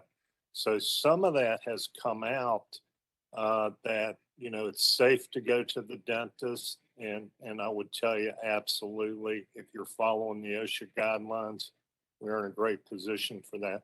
However, the bill itself will go so far into getting more minorities into the dental offices around the country. It's something I would highly endorse and would beg the committee to consider keeping that funding in place. In addition to that, we need more dental offices in minority communities or in the medically underserved areas of our country. This is one piece of a larger puzzle, a very important piece. Yes. If there's a cost-effective way of improving health is to increase health literacy. In this case, increasing oral health literacy is vital and very important in people to understand not only just the importance, but the practical way to care for their oral health and to really make that association that your oral health has a direct connection to your cardiac health. It has a direct connection to your other systems, organ systems. And so that's why it's so important to really put that in the forefront as well. So with that, I yield back my time, and I thank you for your work and bringing attention to this. And again, I thank my colleagues, Congressman Cardenas and Bilirakis, for putting this bill forward. Gentleman yields back. The chair is pleased to recognize the gentleman from Georgia, Mr. Carter, for your 5 minutes of questions. Thank you, and thank all of you for being here. Congressman, good to see you. I wanted to ask Dr. Rodesky and Ms. Stewart, I'll ask you separately, but first of all, let me say, as you all know, the National Center on Birth Defects and Development Disabilities, this center works to detect, to prevent, and also to research birth defects and intellectual disabilities. And that's why I feel like it's crucial that we work on and pass my legislation that we're discussing today, the Improving the Health of Children Act. This would reauthorize this center for the first time since 2007, and I think it's extremely important that we do that. Ms. Stewart, I'll ask you first, why is it so important to have early diagnosis for birth defects and intellectual disabilities? Well, thank you, Congressman. Well, birth defects are common, and they are also costly, and it's critical that we provide early detection and early treatment for babies. We've been a strong advocate at March of Dimes for newborn screening for many, many years, and we've been working in partnership with the National Center on a lot of these issues around birth defects. There are close to 8 million babies worldwide that suffer from a serious birth defect, and more than 3 million of them die before the age of 5. So, and there are a range of different birth defects that babies are sometimes dealing with in newborn babies, and the screening has to happen very, very quickly in many cases. Developmental disabilities, as you mentioned, around autism. The center has done an amazing job to really advance the research around the causes of autism, as an example. Many families that suffer with blood disorders, especially, for example, in the African American community around sickle cell. The center's done an incredible job of advancing success there. And then it's not just babies with disabilities. When we identify those disabilities early in life, people are then dealing with those disabilities over a long period of time. And so the center's also been there to make sure that healthcare and programs are available for people to sustain them, to keep them active in life, and providing the care that they need to have an improved quality of life over a long period of time. Great. So you would agree the center does need to be reauthorized? Oh, no question about it. Okay. Dr. Rodgers, let me ask you, the center itself, do you feel like parents of newborns and with disabilities have easy and readily accessible access to the resources of the center? You know, I'm not sure I'm qualified to answer that question. I can speak to my clinical experience with families of children with developmental disabilities. In general, find it very challenging to access resources throughout the community, whether provided through private or public sources. I just think, I don't know specifically about the center in question. But you're saying your experiences are that in general, there is a problem with accessing any of the centers or any of the available options for these parents? It varies depending on the family's health insurance and what is authorized in terms of treatments for things like autism or other developmental delays. Another factor is socioeconomic status or health literacy and other material hardships that impact a family's ability to, say, get transportation for early intervention or for therapies. And also just the fact that it is intimidating to coordinate and navigate all of these different therapies for your child, that I think some families feel very engaged and activated for, and other families find it confusing, overwhelming, and have a hard time engaging. Well, I appreciate your input on that because I consider you to be boots on the ground, if you will. And Ms. Stewart, what can we do to improve this? What do you think the solution is with a situation like she's describing? Well, I think she's right in that every state, it varies, and every community varies in terms of the access of actual resources on the ground. I think what she's referring to are follow-up with experts and with specialists and others who can help in addressing those developmental disabilities. So there's a range of care. What the center really does is help to provide a lot of the surveillance and the data collection and the understanding of what kinds of birth defects and other kinds of health issues can be screened at the time of birth. But there has to be a better way of connecting that to the healthcare system and more resources, especially in low-resource communities, so they can access the care that they need, whether it's at home or So how do you school. do that? I mean, do you educate the caregivers? Do you educate the, not caregivers, but the healthcare professionals, the doctors and the nurses? I think it's not only them, but you have to educate family members and you have to educate community members, school members. A lot of people don't know how to address these special needs, and without the level of awareness and the education that's needed, and frankly, the funding that many families need, if they don't have access to high-quality health care, they need additional resources to access the care that they may be looking for. Great. My time has expired. Thank you all for being here today, and I yield back. The gentleman yields back.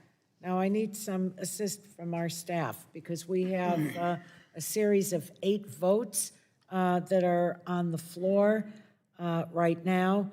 Should we take Ms.? Take Ms. Berrigan and go into recess. Okay, so the chair is going to recognize the gentlewoman from California, Ms. Barragan, for her 5 minutes of questions, then we'll recess and I think have someone else Well, someone, we're going to have to recess because of 8 votes on the floor, and there's still members that haven't had. So we'll take a 2-hour. We're going to take a 2-hour break. You probably, all the witnesses need a break. I'm sorry that we have to do it this way, but it's a compliment to each one of you that we've had such wonderful participation of committee members today, and that's what we want. So let's hear from, recognize the gentlewoman from California, Ms. Barragan, for your 5 minutes of questions, and then we'll recess. Thank you, Chairwoman Eshoo, for holding this important hearing today on legislation that will advance scientific research, improve our public health system, and expand access to care for so many families across the nation. Maternal mental health conditions are a significant barrier for the health and well-being of women. In my home state of California, 1 in 5 California women suffer from depression, anxiety, or both while pregnant or after giving birth. Despite this high prevalence, 75% of impacted mothers never receive treatment. In addition, Black mothers are 2 times more likely, and Latina mothers are 1.5 times more likely than white mothers to develop depression during and after pregnancy. Ms. Stewart, how should maternity care, mental health care, and pediatric health systems work together to ensure the health and well-being of both the mother and child? Well, thank you, Congresswoman. And the fact that we pay so much attention to maternal health care from a physical point of view really doesn't give the most attention that we need to pay to maternal mental health, which are the issues that you're addressing and you're raising, and we're grateful that you are, and your leadership on these issues. Maternal mental health challenges are some of the biggest challenges that many women face during pregnancy and after pregnancy. We know very, very much the issues of postpartum depression. A lot of people don't know, again, I think I mentioned earlier, that maternal mental health is often one of the leading causes of death for women after giving birth to their child. And we're grateful that there have been some expanded resources. For example, there is now a maternal mental health hotline that the March of Dimes advocated for. The grant was just awarded by HRSA. That's a huge step forward. But we need to do more. We've been given a strong endorsement for the creation of a federal task force on maternal mental health through the Triumph for New Moms Act of 2021. We also are very supportive in the Momnibus of the Moms Matter Act, which is currently being reviewed by this committee, and it would also invest critical resources in maternal mental health as well. So one of the things that you mentioned is how stress and anxiety have an impact on maternal health outcomes and birth outcomes. That's especially true in communities of color that are dealing with issues of stress and anxiety, often brought on by the racism and discrimination that they experience in their own lives, especially in the course of bringing a baby into the world. So the issue of focusing on maternal mental health is really critical, and we strongly support all the efforts to improve and create more resources to address the issue, especially for women of color.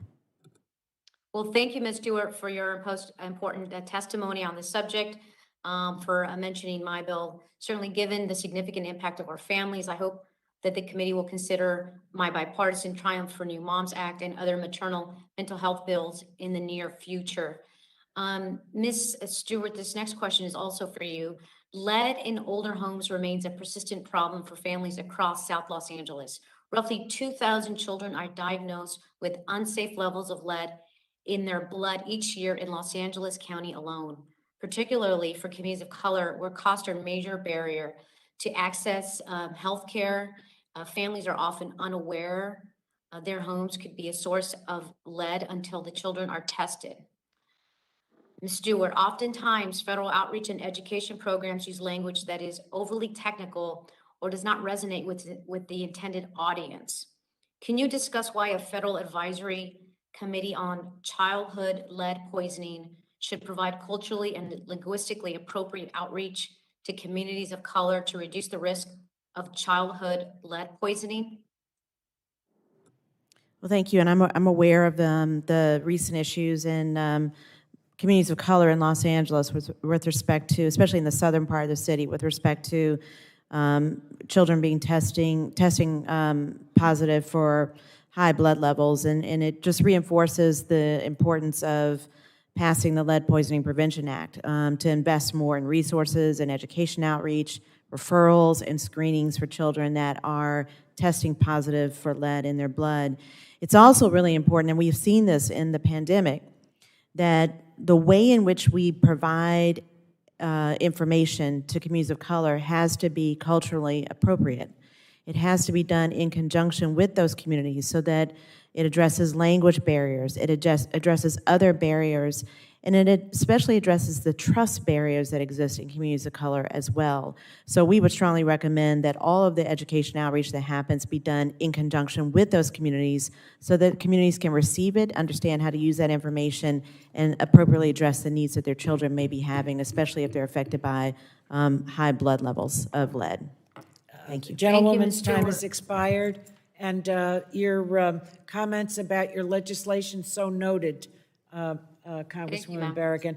I'm going to stay because Mr. Curtis has been here since the beginning of the hearing this morning, and I want to call on him for his 5 minutes of questions, and then we will take a break. Mr. Curtis, thank you for your patience and being here for the entirety, and Madam Chair, you're too gracious, and I'll go quick because we don't want you to miss the vote. And to our witnesses, we'll all shorten our answers if we can do this quickly. First of all, Madam Chair, thank you. It's been clear that this is an important hearing. I would just point out, I do have a bill. It's the Fixed Non-Disclosure and Health Research Act that I hope we can include in future hearings. I would have loved it to be included in this. In short, it requires NIH to report to Congress on funded research grantees that have ties to foreign governments. Ms. Stewart, maternal health care is important, and it's a priority for me as for so many here, specifically helping moms who are also suffering from substance use disorder. And I heard you talk about a number of conditions, but if maybe we could just touch on that one just a minute. I authorized legislation that required the Centers for Disease Control and Prevention to study the causes of opioid substance use disorder in pregnant and postmortem women, and that was the Poppy Seed Act. Have we improved outcomes for those expecting mothers and postmortem moms dealing with substance abuse disorders?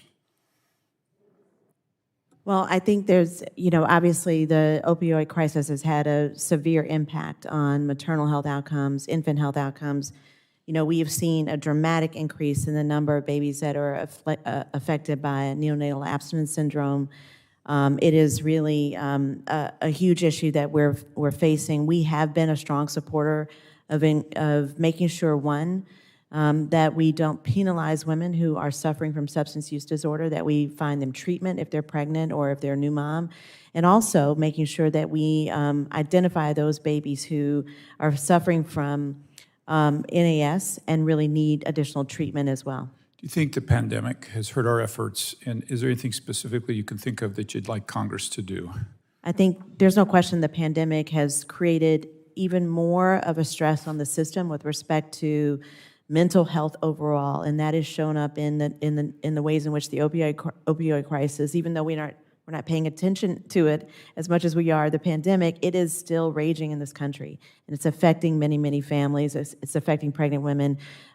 We strongly advocate to do more to make sure that women are able to get the treatment and the help they need as soon as they are able to, that they're able to stay in treatment because it's going to protect their lives and their babies as well.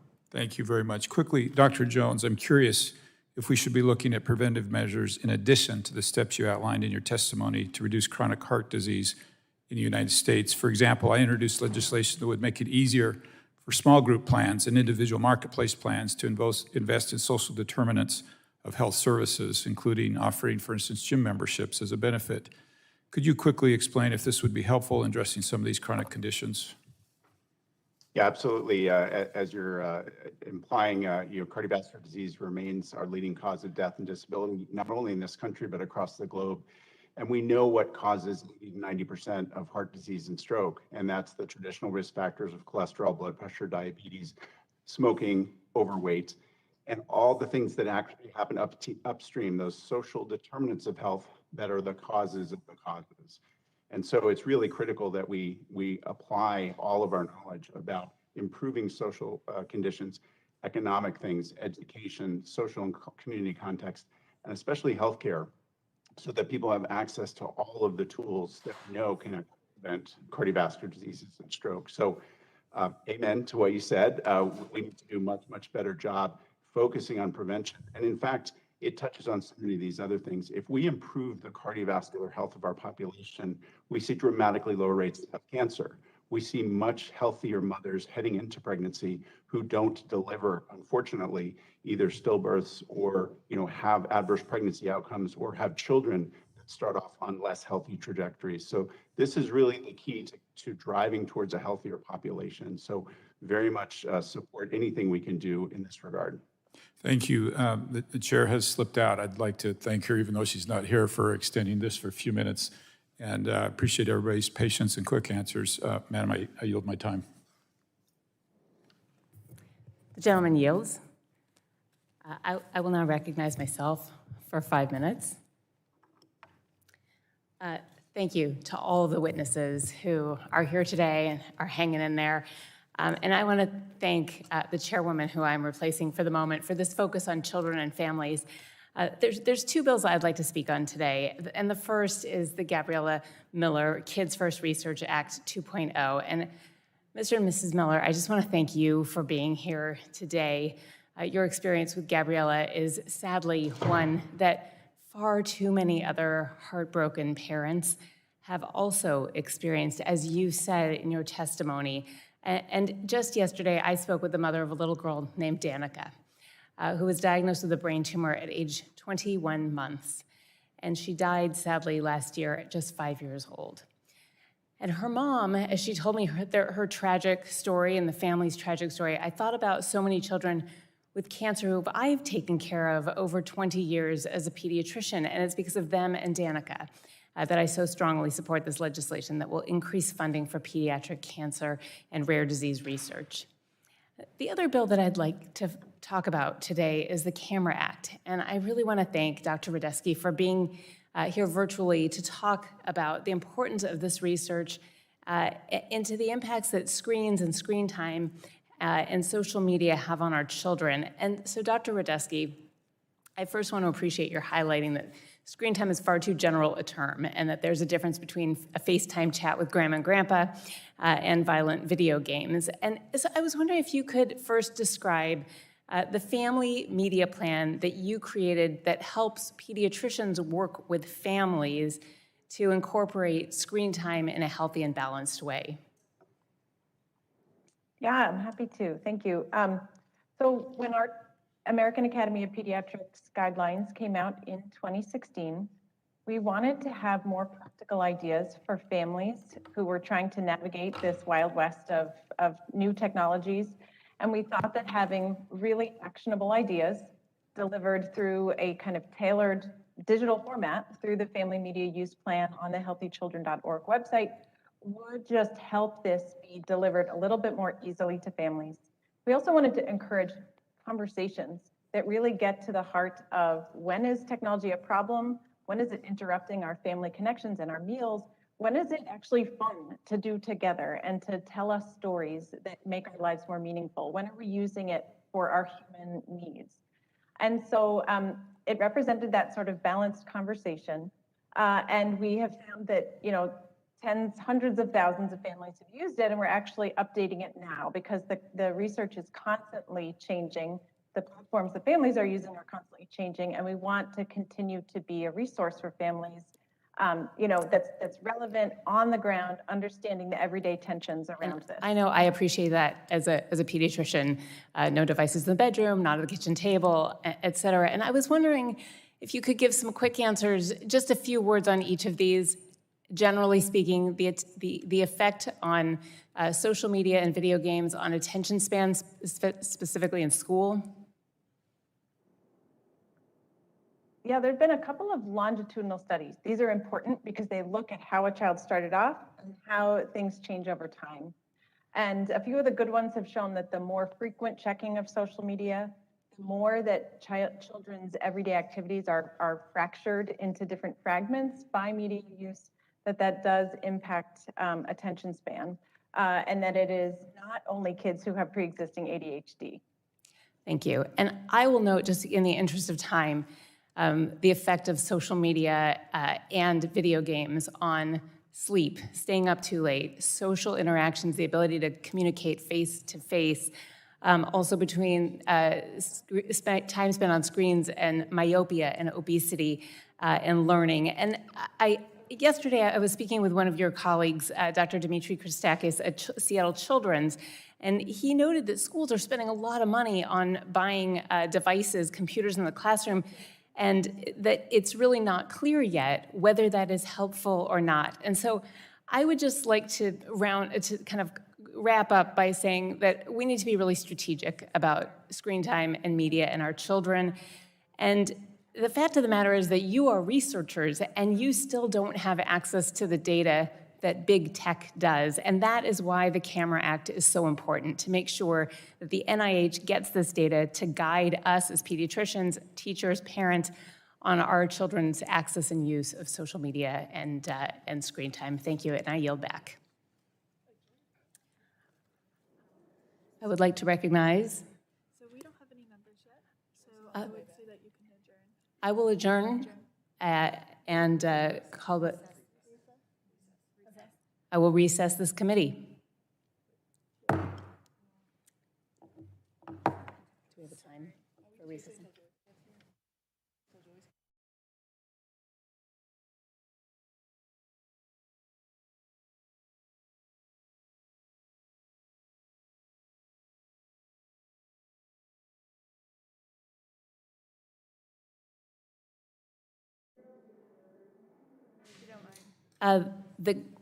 The hearing will resume. Dr. Joyce has just arrived.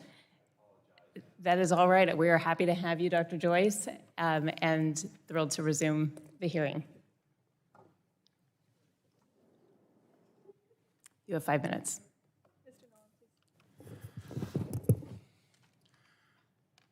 First of all, I want to thank Dr. Schreier, my colleague and my friend, for bringing us all together today, because this is an important slate of bipartisan bills that we are considering. I would especially like to note that H.R. 1113, the CARROLL Act, named for the late wife of my friend and my colleague Andy Barr, and urge that it be marked up by this committee as soon as we are able to do so. Since March of last year, the COVID-19 pandemic has disrupted and upended lives in many ways that none of us could have ever imagined. Even with the staggering impact of this virus on public health, as a physician, I remain gravely concerned about the secondary effects that we will ultimately and continue to see. As the businesses and practices have shut down, routine cancer screenings, health checkups, immunizations were delayed and even skipped altogether. The delay in diagnosis of possible cancers and other health disorders will be something that we will be seeing and living with in the future.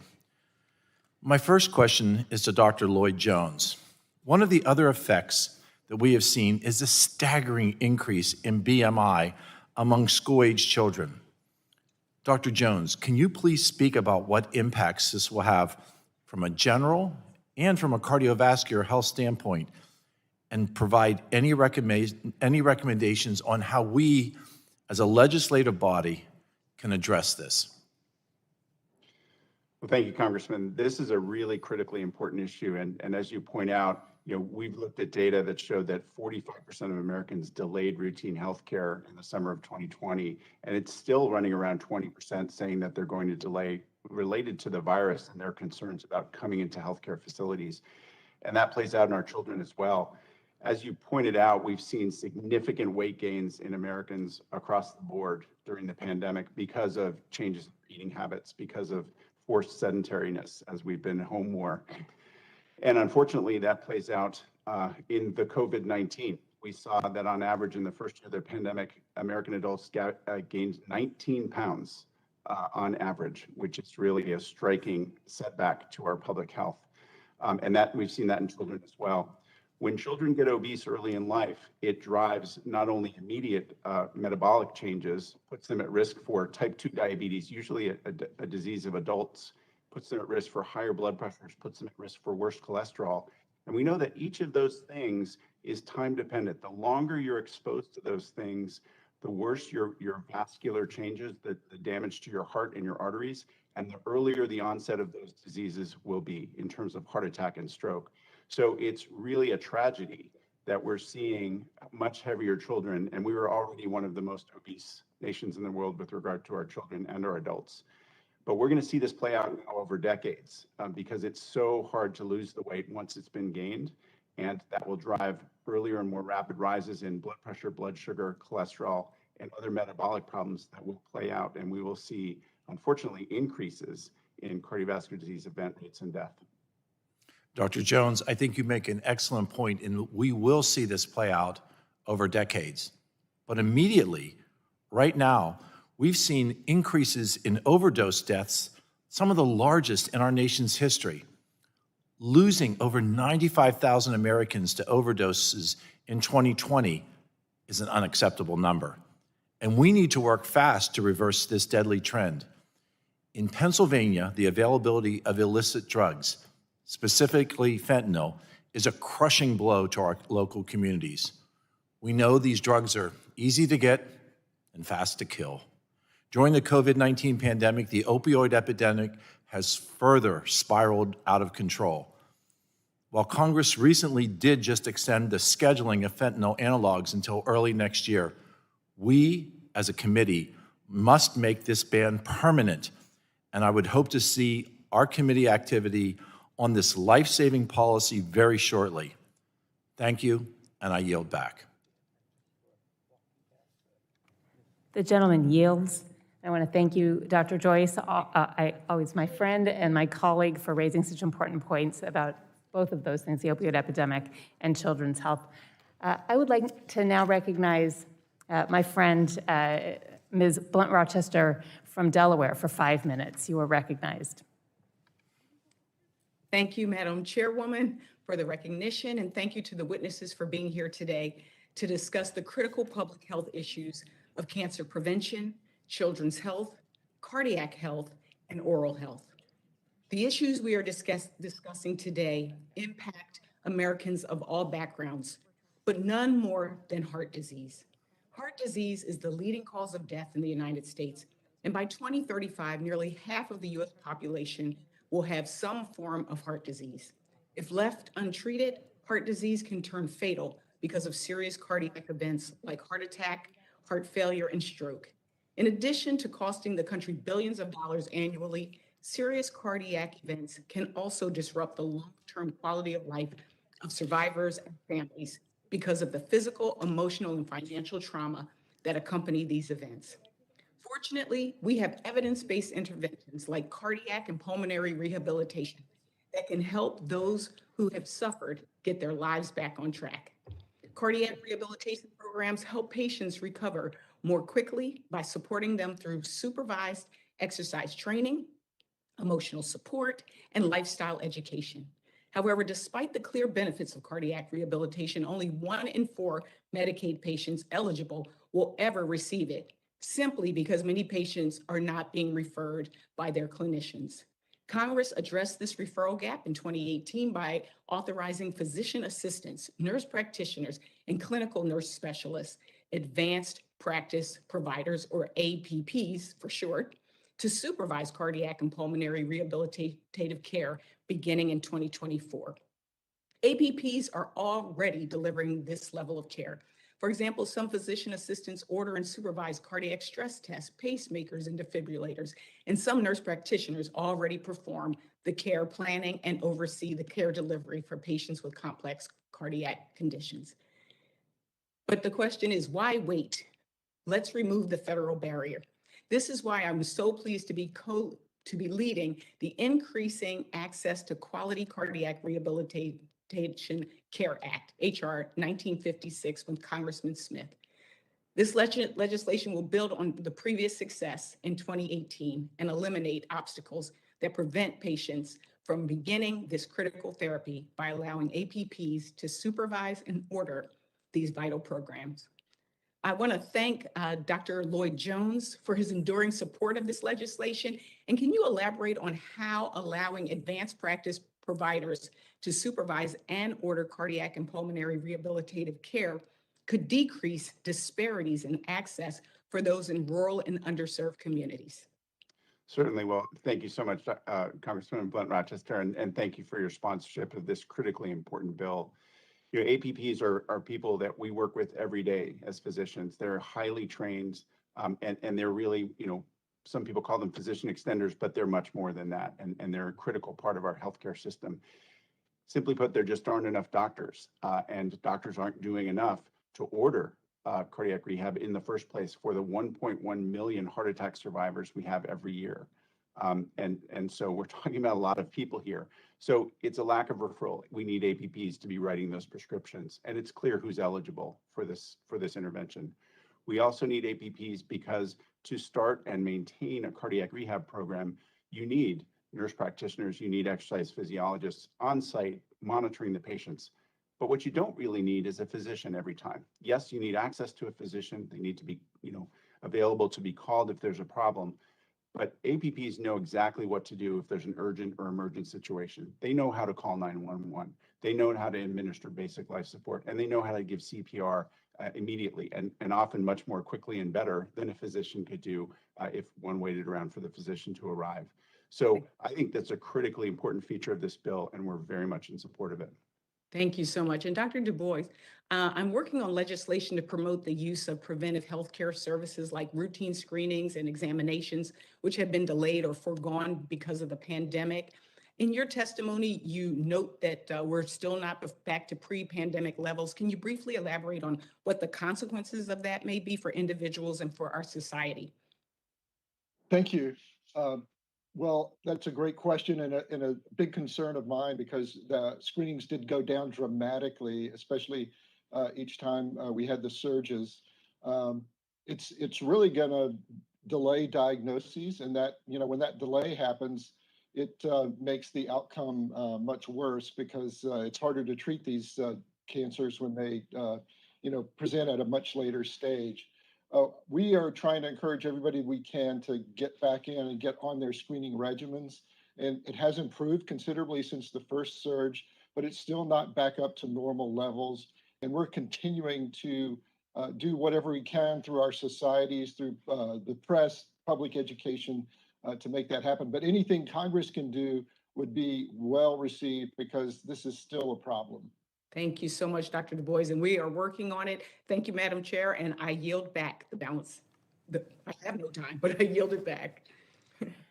The gentlewoman yields. Thank you very much to my colleague, Ms. Blunt Rochester. I'd like to now recognize for 5 minutes the gentle lady from Minnesota, Ms. Craig. Thank you so much, Madam Chair, and thank you to this committee for holding this important hearing this afternoon. Witnesses, just thank you for being here, for sharing your stories, your expertise. I have to say, though, a special thank you to Congressman Rick Nolan. It's so good to see you, and thank you for sharing your story and putting your pain and your family's experience in to progress. I know Catherine, just like you, was a woman of grit, a woman of love, of empathy, and just on a personal level, I'll never forget that last moment I saw you and President Joe Biden embrace just after Bo had passed away, and it just an enormous amount of empathy for what you and your family have gone through. You know, in Minnesota and nationally, lung cancer is the leading cause of cancer deaths. It's also one of the most commonly diagnosed types of cancer.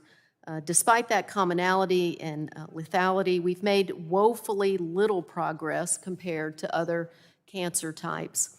We know that early detection saves lives, yet no-cost screening for lung cancer is limited, and those over the age of 55 with a history of smoking. In his testimony, Dr. Du Bois points out that incremental progress is being made by the PSTF in recommending screening of lung cancer, which of course could be beneficial for women and African Americans who tend to smoke fewer cigarettes than white men, yet still have a high risk of developing lung cancer. Dr. Du Bois, what other factors besides smoking history should be studied in women ages 40 to 49, to increase the scientific data available for policymakers like ourselves? Well, thank you very much for that question. Some of the things that are related to increased risk in the younger population or secondhand smoke exposure, and some of that is not always collected properly or put into the record or documented to allow us to know what degree of risk that is. There's also things like radon exposure and other environmental exposures that increase risk in that younger population. And then there's also a segment of those individuals who have genetic risk factors and a history of lung cancer in their families that would need to undergo some genetic testing to sort that out. So there are other factors, and that is just one of the issues with the way the task force works. They really set things really based on age because they really look at the population as a collective instead of these individual higher risk groups. Thank you so much.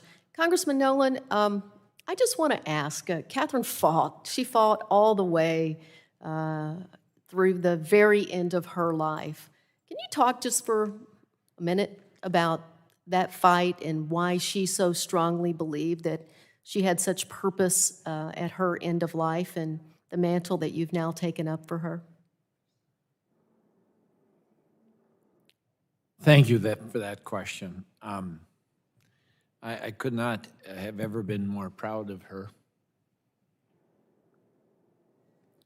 She, I said earlier, she said that she would gladly go through all that she had endured, as so many others have, if it could result in the passage of this screening to provide early detection, because it's so critical in saving and extending lives. And in her final moments, we were with her. And she said, I said, Catherine, the great mystery is, for many of us, is not knowing what's going to happen to us here when our life is over. But I said, wherever that is, I want to be with you there soon. And you know what her last words and wishes were? She said, no, Dad, not until this bill gets passed. So I'm so grateful to the committee for considering this and the other important legislation, and in particular for beautiful young woman's last dying wishes to pass this bill, because she knew it would save so many lives. And she said she would undergo everything she's gone, including the finality of it in losing her life, because she knew it would save so many thousands, tens, if not hundreds of thousands of people, 465,000 people dying every day from lung cancer. Thank you. Congressman, this committee looks forward to taking up this fight with you on her behalf. Thank you, and I yield back. Thank you. Gentlewoman yields. Thank you for those moving comments. I would like to thank our witnesses today for your participation in today's hearing, and I will submit the following statements for the record. The list here is provided, and with your permission, I will waive the reading of these. Thank you. Members have 10 business days to submit additional questions for the record. Witnesses, please respond promptly to any questions that you receive. At this time, the subcommittee is adjourned. Thank you. Thank you, Dr. Schreier.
Thank you.